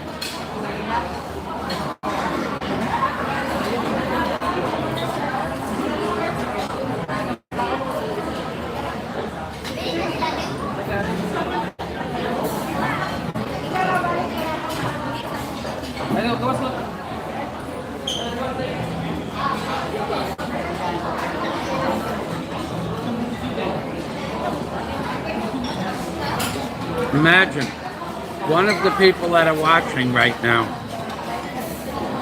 has had to watch this video from the very beginning until I end the video, because he's such a busybody, he can't not watch in order to count how many plates of food I have. And of course, I'm going to report how many plates of food I had to the corporate headquarters of the prawn factory, or the prawn farm. But imagine a man with no life. Imagine a man who sits in his room all day, taking notes about how much food Michael Fazio eats. Imagine, just think about what I just said. Think about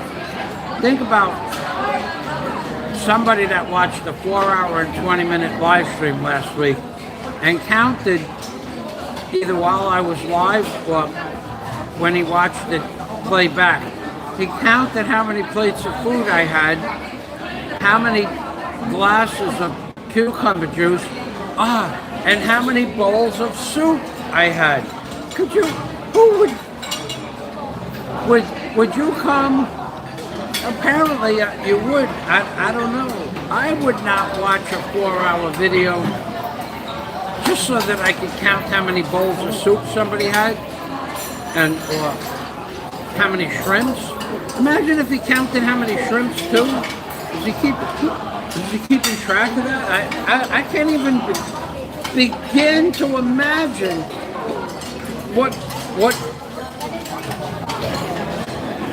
what's lacking in his life that he would watch a 4-hour, 20-minute video of my live stream and count how many bowls of soup and how many plates of food and how many glasses of juice. Think about this. Would you do that? And then you leave a comment. Would you do it? Now, I don't know if anybody's leaving comments, because all I see is one comment from Jerry Cantrell. So anybody else is leaving comments, I cannot see them. I'm sorry, but I cannot see them. I don't know if my friends are here leaving comments, but I thought maybe there was nobody leaving comments for a while, but I don't see any comments. Except I don't even see, I'm pretty sure Jerry sent me the $5, but I don't even see the super chat. I don't even see that. So, if you're leaving comments, I'm sorry, I can't see them.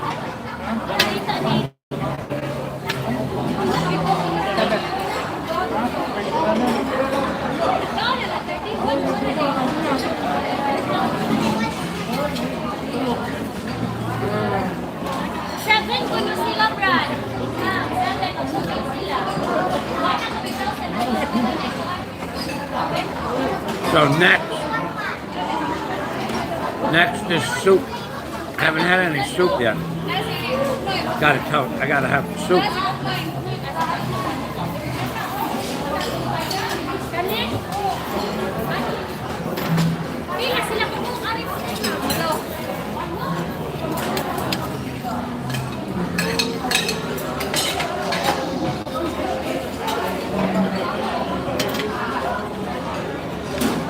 Okay, I'll be back.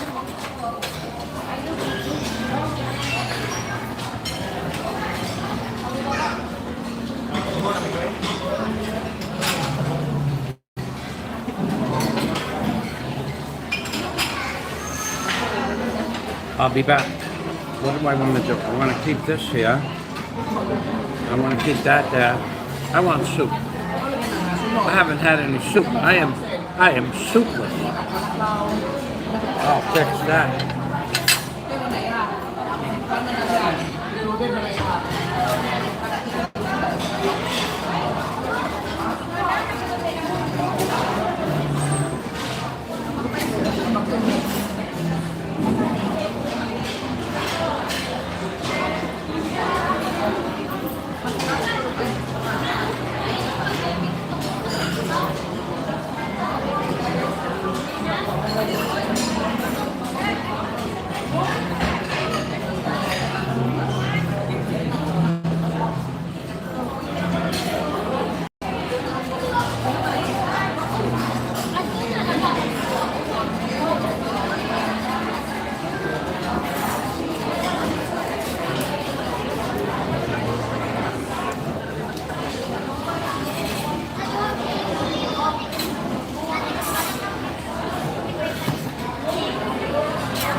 Yeah, it kind of looks like I'm not seeing my comments.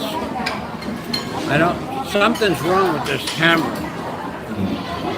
If you guys are leaving comments, it can't just be one comment in an hour and a half. It can't be, it's not possible. But I only see the first comment.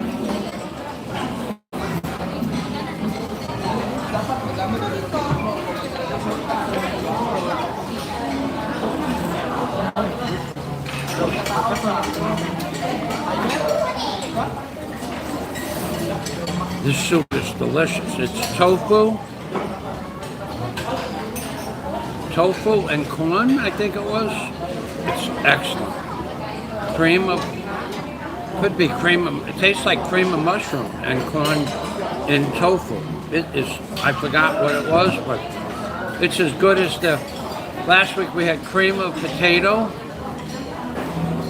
with corn, a cream of mushroom with potatoes and corn, and shrimp. Oh, that was good.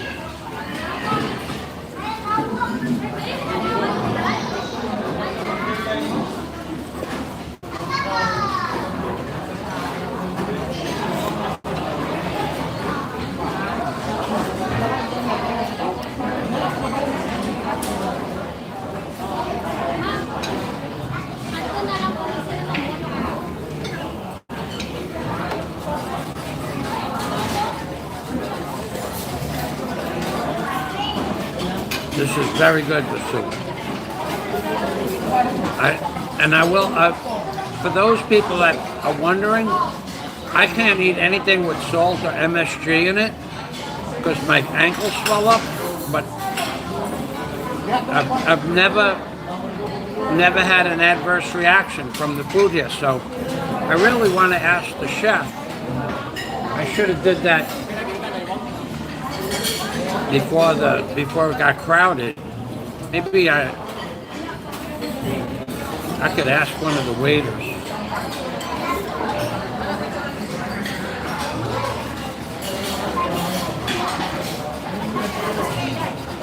Boy, but I've never had my ankles don't swell up, and I don't get any buzzing in my ears or anything like that. And I'm losing weight by the plateful.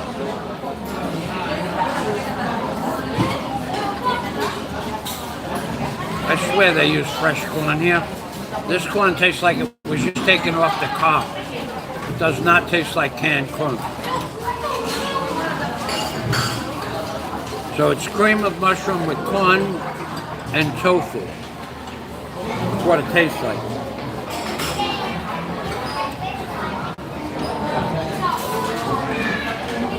My God, that's good. Yeah, I think I'm done eating too. I usually know when I'm done eating. I do believe. I finished what's up on my plate and the salad. I think I'm done. I had an epiphany. I'm almost done. I got a lot of stuff to do anyway. If I leave here a half hour, 45 minutes early, because I have to take a jeepney back, a tricycle. I have to go grocery shopping. I'm gonna have 4 kilos of pork for the week that I'll buy today. I have 2 kilos of cucumbers, that's 6 kilos. The camera and the base weigh 2 more kilos, that's 8 kilos. The chain weighs 20 kilos, so that's 28 kilos. The paint weighs 3 kilos, that's 34 kilos. The turpentine weighs 3 kilos, that's 37 kilos.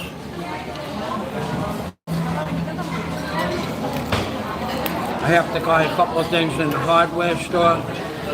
That's another kilo, that's 37 kilos. I'm gonna have about a minimum of 37 kilos to take home. So I have Eduardo is meeting me outside at 3 o'clock. He's one of 100 tricycle drivers, but he's one of my favorites. He's just somebody that I met years ago, 4 or 5 years ago, and he's just such a pleasant guy.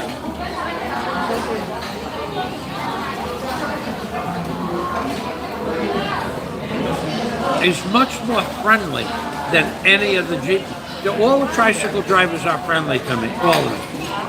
But Eduardo, he'll tell you stories about what he did with his family this week.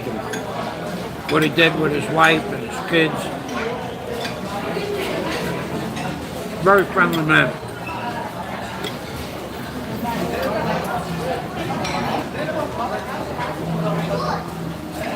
Yeah, I'm done eating. Finished my salad.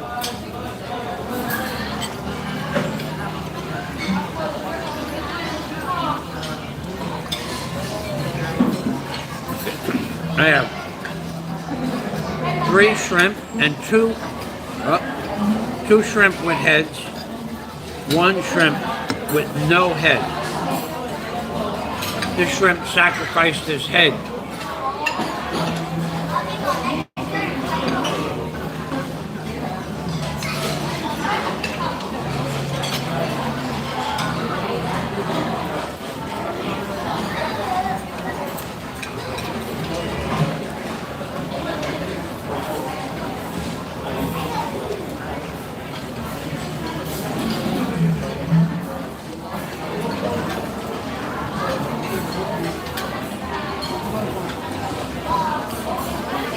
Now I got head, shrimp head coming, this shrimp head, and the brains. Remember, the brains are in the shrimp head.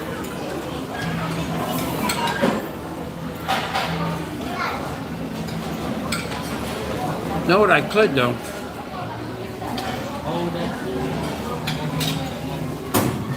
I still can't see the comments. There's something wrong with this phone.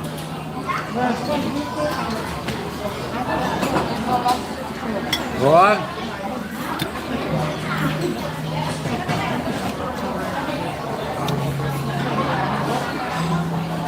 Or there's an update and it's not working because of the update wasn't put in. There is an update. And it notified me at 10 o'clock this morning when I turned the phone on. It wanted to update. And I said no. That could be the problem. More shrimp head. More brains.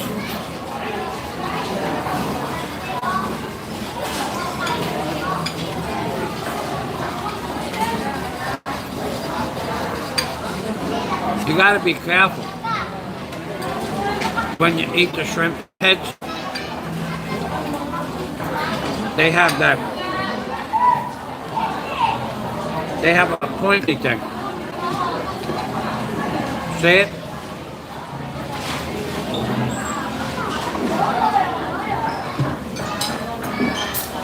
That's actually very hard. It will.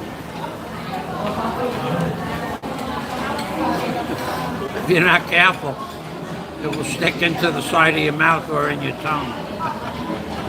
You gotta be only a real man could eat shrimp whole. You gotta be a real man to do this. See that pointed thing? It's hard too, it's not soft. Real men eat whole shrimp.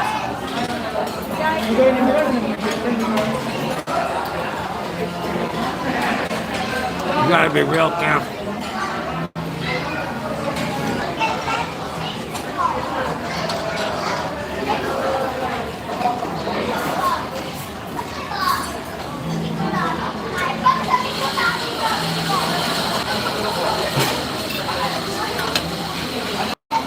Busybody, he knows. I'm gonna go get another glass. I bet the busybody has a little checklist. Soup. Oh, soup. How many soups? And then he could timestamp, and he had documented proof that I had a bowl of soup, 3 salads, and I'm not done. I'm done. I am done. I'm gonna have this, what I have left, 1 more shrimp, finish my soup, have 1 more glass of cucumber juice, I'm gonna go see if I can get this phone fixed. Then hardware store, then grocery store. And by then it'll be 3 o'clock.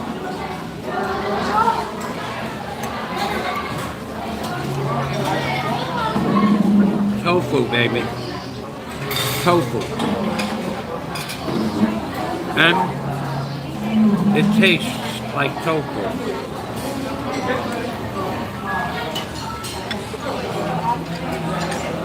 Wow. It tastes, everything here tastes like what it's supposed to taste like. You know what? It could very well be my imagination. It could be that it's 1 year since I stopped smoking and I can taste everything again. That could be.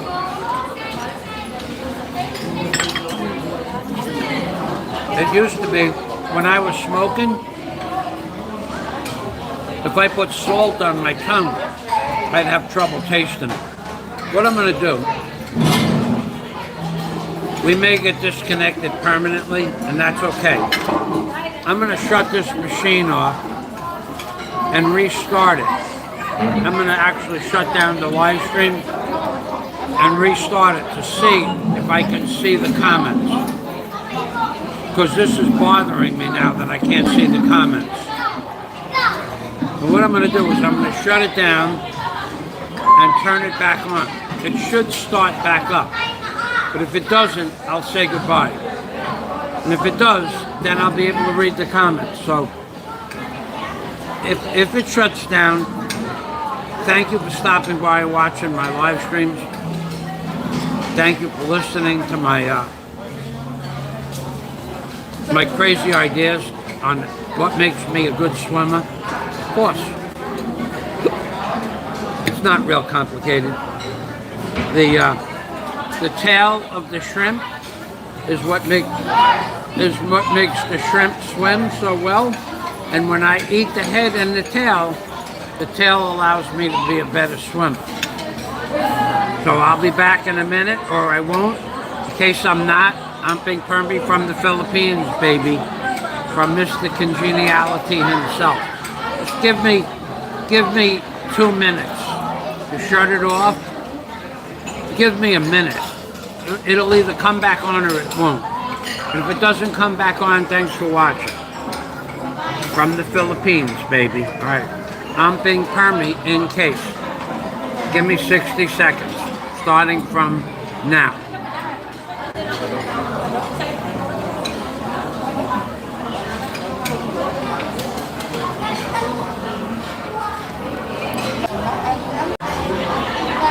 Okay, yeah. Yes. Okay, I can see the comments. Okay, all right, so I can see the comments now.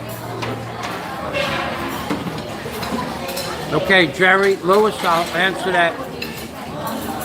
Lewis Pagan Punch, thank you for the super chat. Okay. Name brand tools.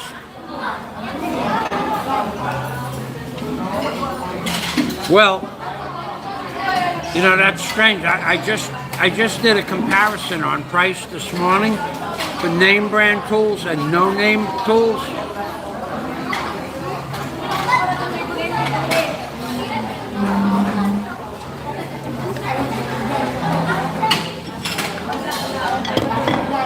I'm going to answer that question now.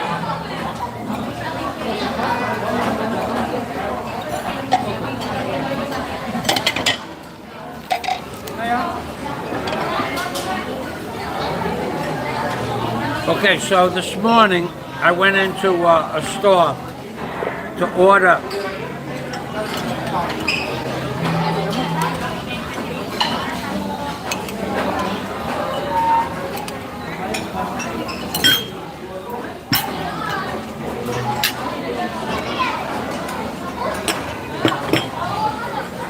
I tried to order the hydraulic rebar bender from one of the stores I do business with.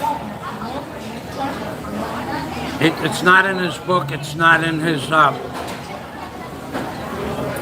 in the corporation he works for. It's not something they could bilaterally from Manila.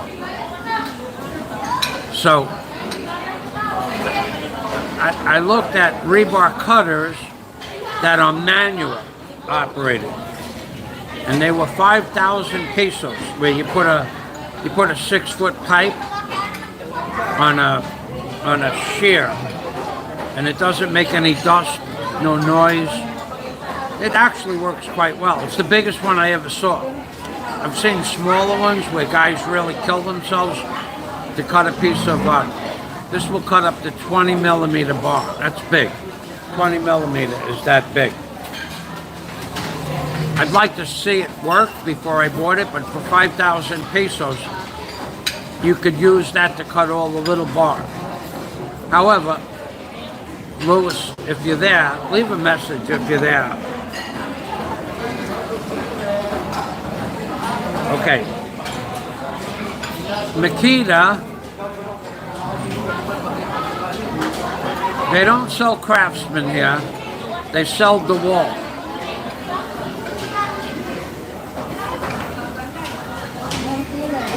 The Chinese knockoffs. Okay, so if you buy a Chinese knockoff die grinder, first of all, the first thing you have to do to any die grinder, any 4-inch grinder, is take it apart and put grease in the gear. None of them come with enough grease. So if you ever buy a 4-inch grinder, you need to take it apart that day and fill it up with grease. It'll last 10 years like that. If you don't, let's say you use it every day, it'll last about 2 months maximum and burn up. The gears will burn up. But if you take it apart the first day, fill it up with grease, and do that every 2 or 3 years, that machine will last 10 years. So the knockoffs are not that bad, but a knockoff 4-inch grinder, which I don't need, but I just happen to be looking at, was $28, 30 bucks. A Milwaukee 4-inch grinder, which I do own, was 7,000 pesos, $140. So you're talking about $30 or $140. But my Milwaukee grinder has a paddle, the paddle handle. That's the $140 Milwaukee one in the Philippines. The $100 Milwaukee has this push switch. So there's a $70 difference between a knockoff Chinese or Korean die grinder to a Milwaukee. Same from Makita. Makita's about the same price as Milwaukee. Now there's a big price difference in skill saws, but when you go to Palomitas, there's really no way to compare. A knockoff Chinese, Korean Palomita is $200. That's what I was looking at this morning. Makita, for me, is $210. For you, it's $230. So it's a $30 difference for the Makita to some no-name brand Korean. Doesn't mean the Korean brand is garbage. Because, you know, there are tool companies, Makita, for instance. Makita was a piece of junk 30 years ago, 40 years ago. It was a piece of junk. It still is a piece of junk compared to a Milwaukee. But it's a good tool compared to everybody else. So, a no-name, no-nothing, never heard of it, 14-inch metal chop saw that's just good for metal. You know, just the chop saw to cut rebar, exactly $200, 10,000 pesos. For a brand new Makita, 14-inch, is 10,100 pesos, or $220 for me, but $240 for you. So it's a $40 difference between the best on the market, because Makita makes a good chop suey. Actually, Makita makes an excellent chop suey. Ryobi makes a better chop suey, but they don't sell Ryobi here. I know that because my Ryobi chop saw is from 1980. So that makes it 41 years old, and it works like a champ. And I've cut 100, I don't know, 150, 200,000 cuts with my Ryobi 14-inch chop saw. That's probably not, well, I probably cut more than that. And a lot of them were 2x8s or 3x8s even. And a lot of it was 2x6s. Much of it was 2x4s. I didn't just cut molding. So I cut 150 to 200,000 cuts with my Ryobi saw. But they don't sell Ryobi here. But Makita is in line with Ryobi, except if you're buying a Makita power drill, Makita drills are garbage. But you know that you don't have a lot of choices here. You can't buy the new milk. You want? No, not yet. Thank you. The Makita drills, they don't have any power. Okay, my 1980 Milwaukee hole shooters have way more power than anything brand new from Makita. Take a brand new Makita off the shelf, and you take my 1/2-inch Magnum hole shooter that's 41 years old, and you throw a number 2 bit on it and you got 3-inch black drywall screws, and you want to put it into a hard piece of wood, not seasoned, not dried cocoa lumber. Nothing's going through that, but like wet cocoa lumber. If I wanted to put 100 screws in wet cocoa lumber with a Makita drill or a Makita hole shooter, the hole shooter would burn up. If I just put 100 screws in continuously, 3-inch screws, the Milwaukee would not even get hot. So my 40-year-old Milwaukee hole shooter is still stronger than a brand new Makita hole shooter. It's apples and oranges, but the price is the same. Now the new Milwaukees are not as strong as my old Milwaukee, so can't compare that either. But the prices for Milwaukee and Makita are about the same, but a knockoff brand is about 1/3 the price, if you're listening. If you're not, I'll repeat it the next time Lewis comes back on. But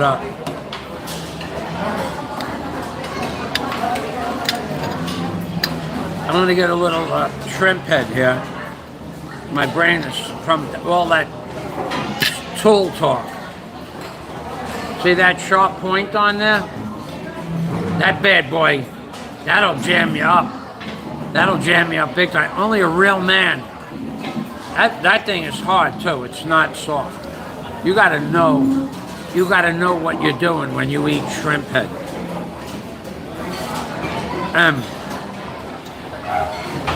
You gotta be a real man.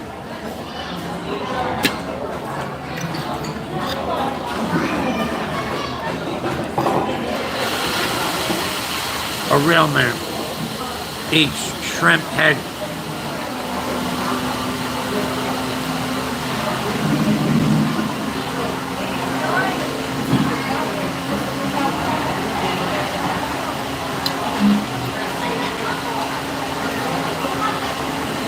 My brain had to loosen it up.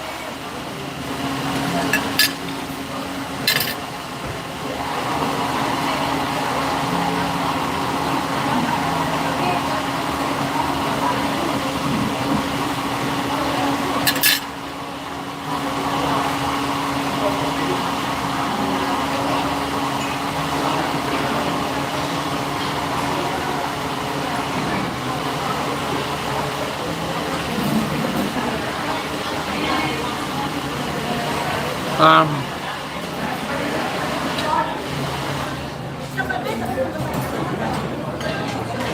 need more juice. All right. I don't know if you're still there, but knockoffs are about 1/3 the price. Milwaukee, Makita, the same price, 10% difference. And Mark Spitz did eat shrimp with the heads and the tails. He was one of the people that knew the secret. He knew the secret. Okay.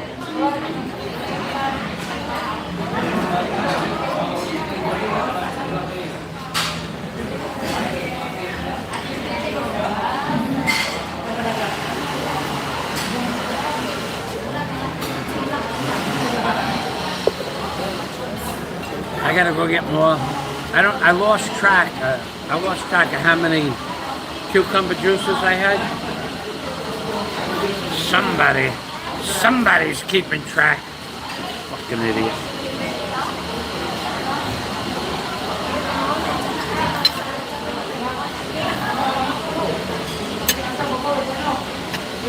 I'll be right back.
Look at this.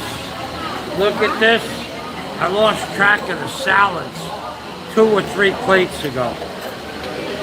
I just got another fresh. They went out. The juice is delicious here.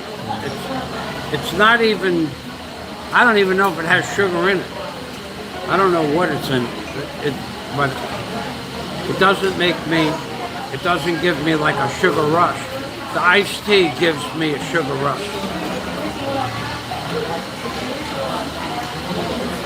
Hello, Andrew. I'm going to the, I just found out it's after 1 o'clock. I'm going to be ending the live stream in a few minutes. I just found out that it's after 1 o'clock. I'm going, my next stop is to the Samsung store to give them the phone. Thanks for trying to help me out, but it's still doing the same thing. Now, it wanted to update this morning, but it didn't want to update yesterday or the day before, so it could be an update, but now I noticed other things are happening to it as well. So, thank you, Andrew. Yeah. That juice is delicious.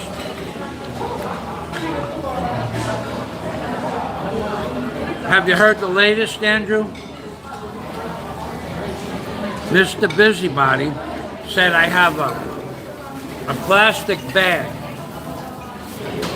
stuck down into my pants, and I stuffed shrimp into the bag so I could take it home. He made a live stream saying he went from I think he put shrimp to yeah, I know he put shrimp in a I know he stuffs food down into his pants. The busybody, he can't stop. I've said it before. I've said it for years. The busybody can't stop. And I think, now, what my personal opinion is being that the busybody made a derogatory, a defamatory, slanderous statement against one of the eateries where he lives, I think somebody should send that video to the eatery, send it to their Facebook page, and send it to them in an email. What do you think? You think that's a good idea? I know that if I slandered one of my local businesses, he would send it to the local business. Why? Because that's what he does. He sits there and looks for every little reason. So he said that one of the eateries where he lives, and the name, fair game, okay.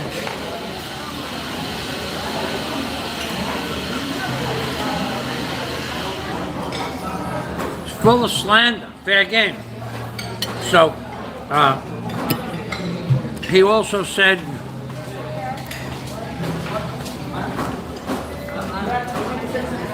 he says a lot of stuff. I stuffed the shrimp down in my pants. He went back to I don't take a bath. He's digressing back to his slanderous stuff that he said over the years. He also put me in the same category as somebody that collects $500 a month for disability. And we're both con artists. Well, he refers to me as the yellow man because I wear yellow, of course, but the con artist, we're both broke. Me and the guy who collects whatever he collects, $400, $500 from SSI or SSDI, I don't know what it is, but we're the same type. We should get a room together. He's losing his mind slowly. And We both are broke. We are both con men, and we're both scammers. I don't have a girlfriend because I'll never have a girlfriend because I'm controlling.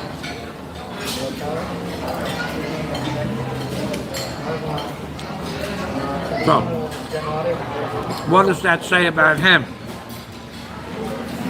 If I'm controlling, that makes him a simp, yeah? That's probably what it boils down to. And by definition, he doesn't get much more simp-like than he does anyway. Jeez. Well, where to that? And let's see, what else? Santa. No. Probably, maybe not. Who knows? I don't know.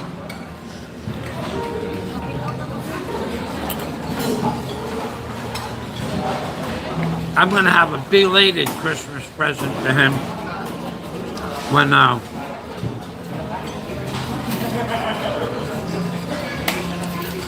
I proved that 99% of everything he's ever said on YouTube is a lie, and the 1% that wasn't a lie,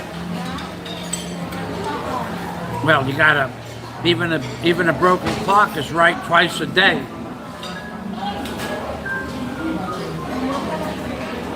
He does. Maybe he needs a lesson on how to eat shrimp. I try every day. I tell you, head first, brains, body, build muscle, tail. He needs something for Christmas. I wish I could spend a few minutes before Christmas with him. I wish. He wants to destroy everybody's Christmas. He's absolutely trying to destroy, not me, he's not going to change my Christmas. In fact, I have a party. Today's the 5th, I think, yeah? I think it's the 5th. I have a party that I'll be going to, this week, on the 8th. My landlord, it's his birthday party. And there might not be a roasted pig this year. Usually there is. I'm not sure how that's going to work out for him. But on his last birthday party, I've been to every one. I go to all the birthday parties for the whole family. But this one is a big one. He'll have, hard to believe. Like, you know, people don't see what I do privately when I go to certain people's houses here. But last year, with no exaggeration, he bought 12 cases of rum. 12 cases. 144 bottles. And then soda, the same, mostly Pepsi, but some orange, some 7-Up. There was a 60-pound lechon, roasted pig, 30 kilos, 60 pounds.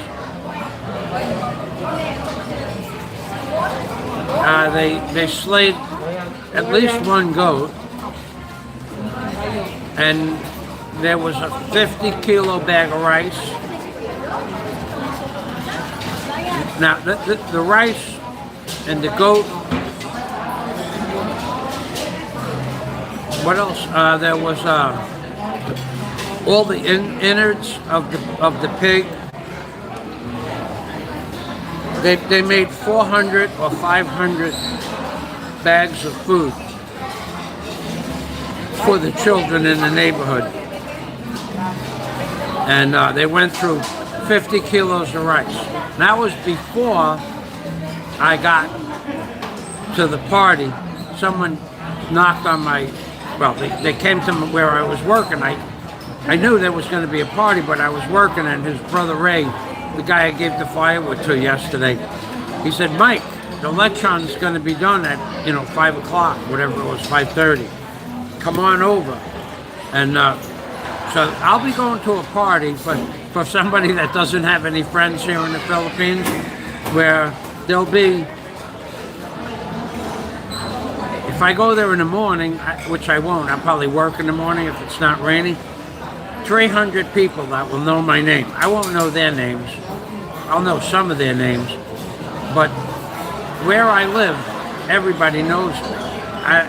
I know how they know me because I don't bother anybody, and I'm very generous to a certain amount of people, or I was. But you'll be getting a video of that probably on Patreon. But last year, to give you an idea how many friends this guy got, there might have been 50 tricycles. 50 tricycle drivers. That's a lot. A whole lot in front of the house. The entire lot from one end to the other, and 3% of them are related to the guy.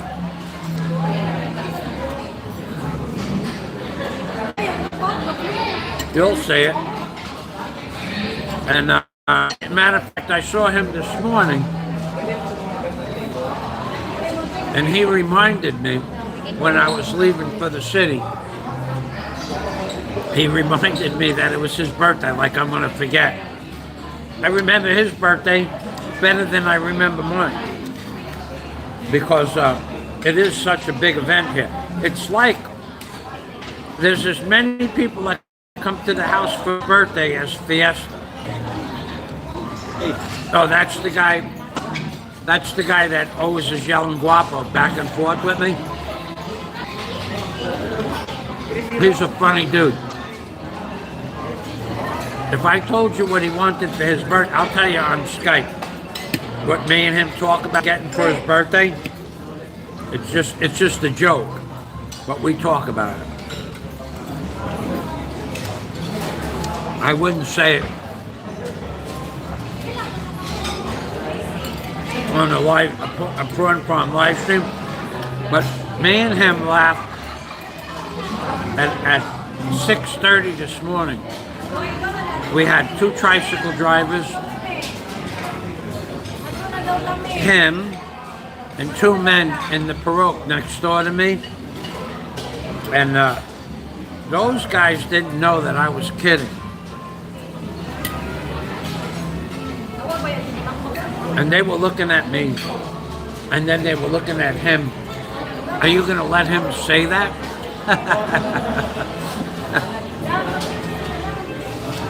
And then he started laughing, and he wanted what I said, you want that for your birthday?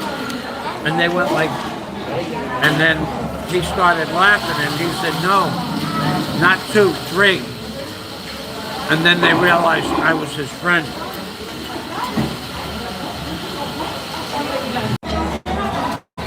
I don't know who, I don't remember seeing them. You know, they own several tricycles, the family. So they might have been new guys, and they might have been from another area. He knows everybody. I've never seen anybody that knows. I knew everybody when I grew up in Howard Beach, which might have been 100 people. This guy knows 500 people.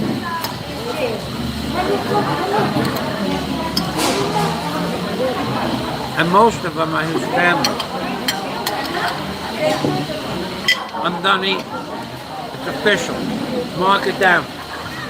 Whatever time it is, play it in the lotto. I'm done.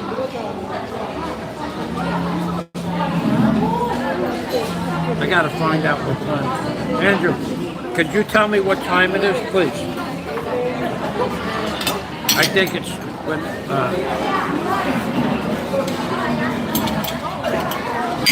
I'm hanging up my fork and my spoon.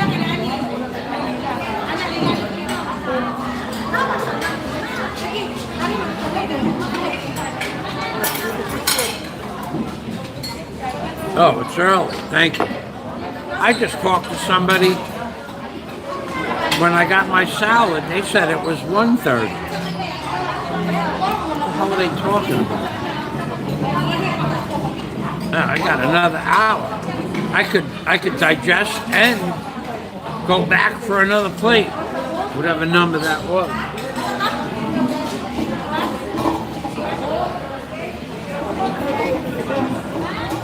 You know what I don't understand? I'm sitting here, and the table next to me got full, and the people ate, and then they left. And another table came, and the table got full, and then they ate, and then they left. How do they eat so fast?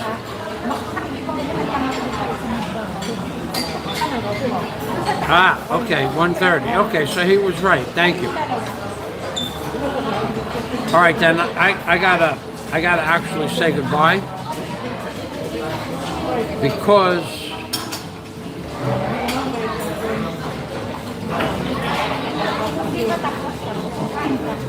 Bread. Give the bread. dessert. I think it's carrot cake. It is. It is carrot cake. Wow. I love carrot cake. Wow. With raisins.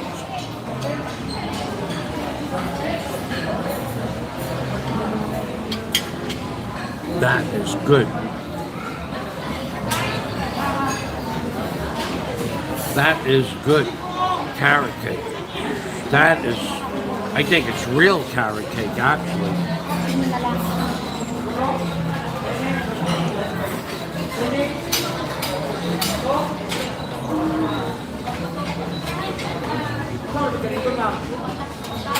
Ano mo yare?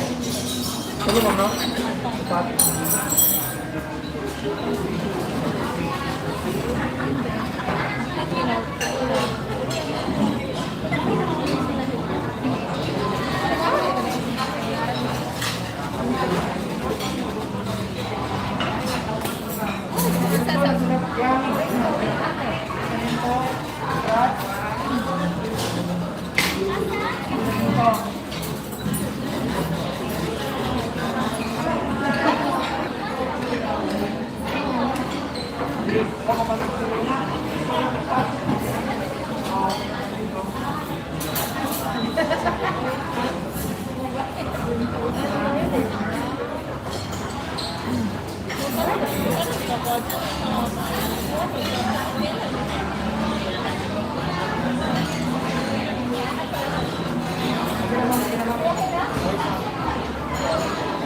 Yeah,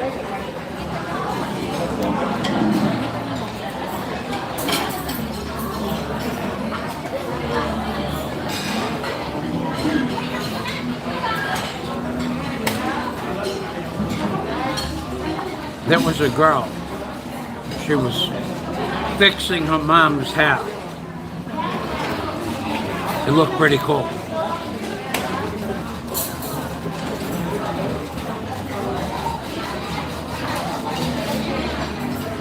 Alrighty, I will say goodbye. Thanks for stopping by. I don't know if Louis got the answer to his question. I'll answer that question. I got my chain, Andrew. I don't know what time you came in, but I got my number 12 millimeter chain. In the other store, they only had 10 millimeter. It wasn't big enough, strong enough, but now I have 12 millimeter. This should do it. And I got it for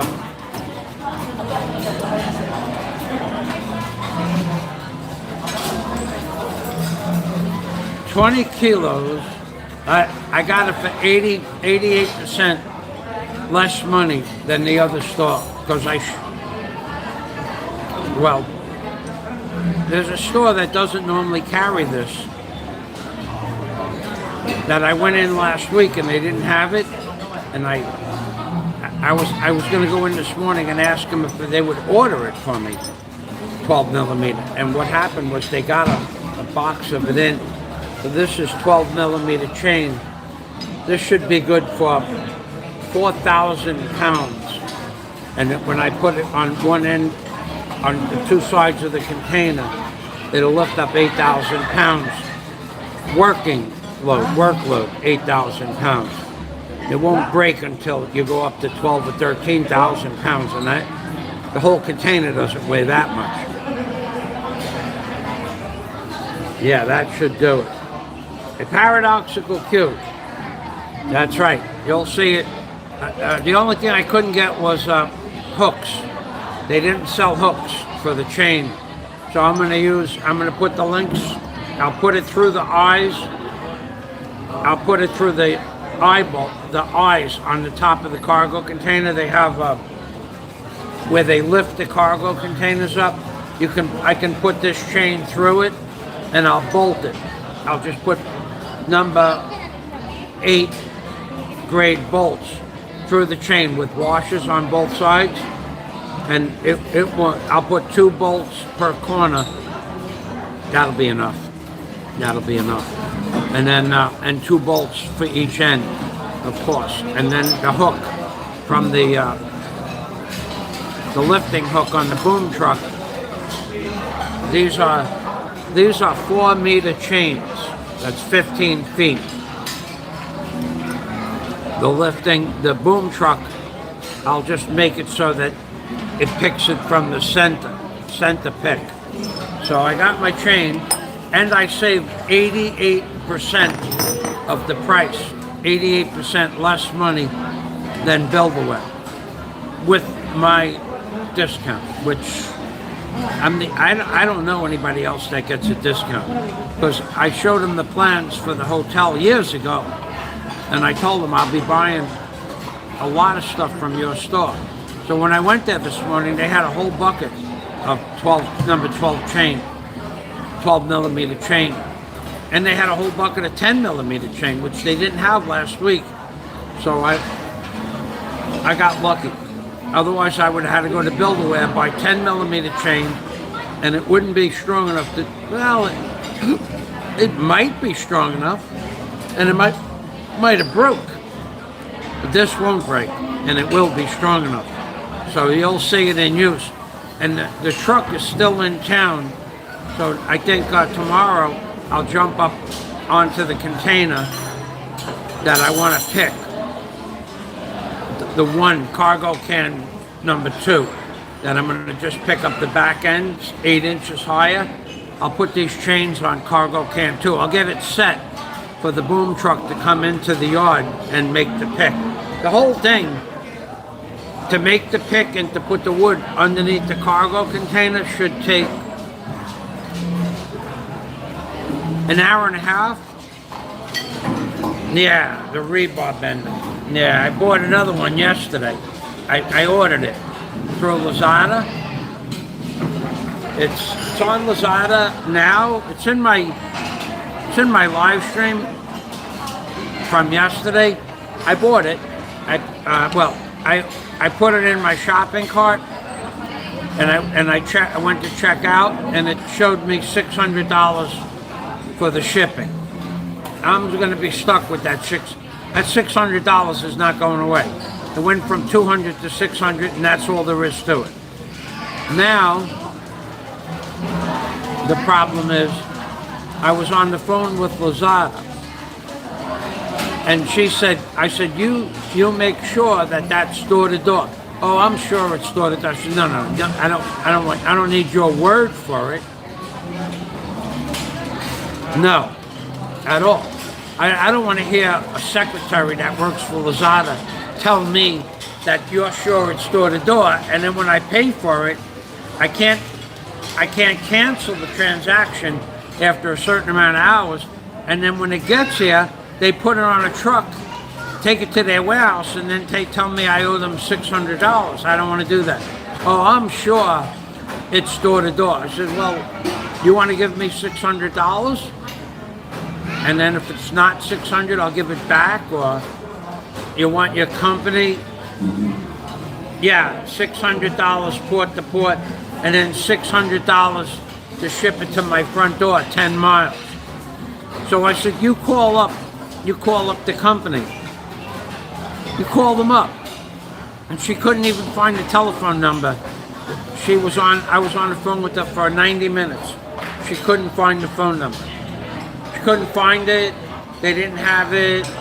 She goes, did you try to ask them if it's the delivery? I said, yeah, I asked them many questions on the page. Those are my questions on that page. What voltage? What phase? And is it port to port? In fact, they even took the door-to-door comment off the page. I don't know why or who, how, but they didn't answer it and they took it off the page. And I never put it back on because apparently they're not going to answer the question.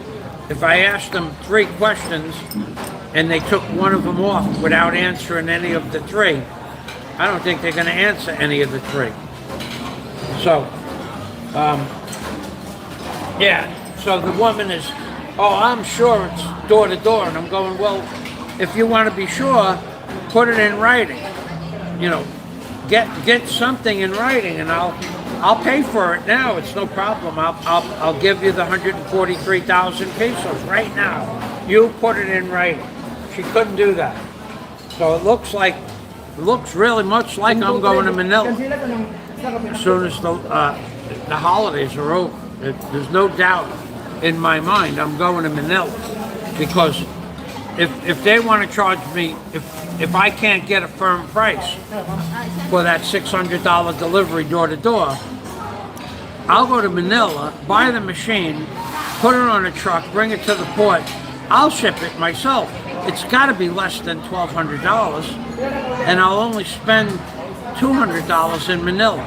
So if I spend less than $1,000 on shipping, I will have saved money, and I get to blog Manila, and I get to blog the ship back from Manila.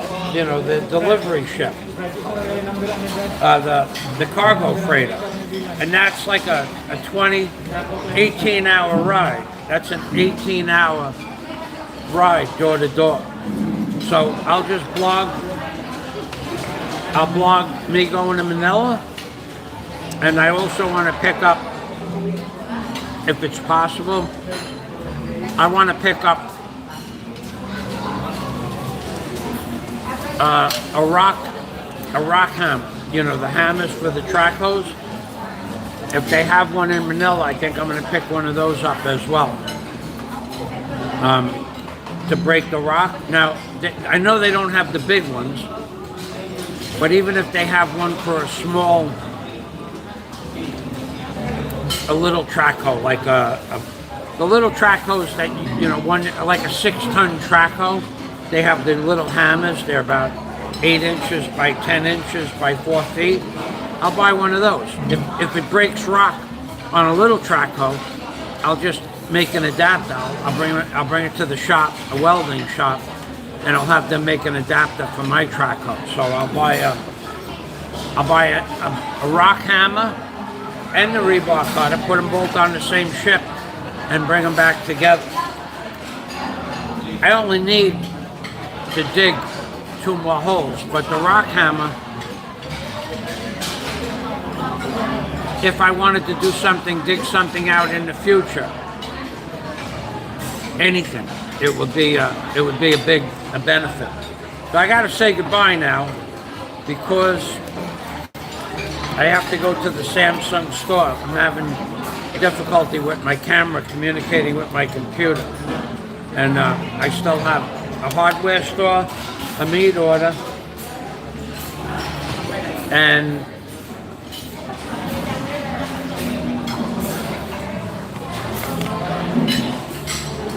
a hardware store,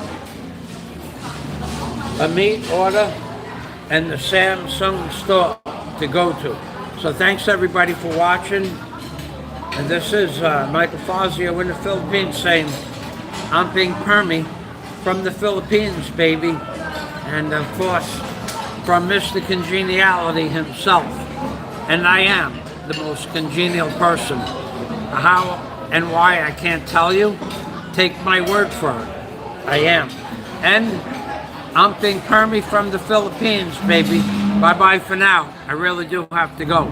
Thanks, everybody, for stopping by. Bye-bye, Andrew. Louis Pagan Ponce, Jerry Cantrell. I'm sure Scott was out there. And Paradoxical Q. Umping. Bye-bye for now. From the Philippines, baby.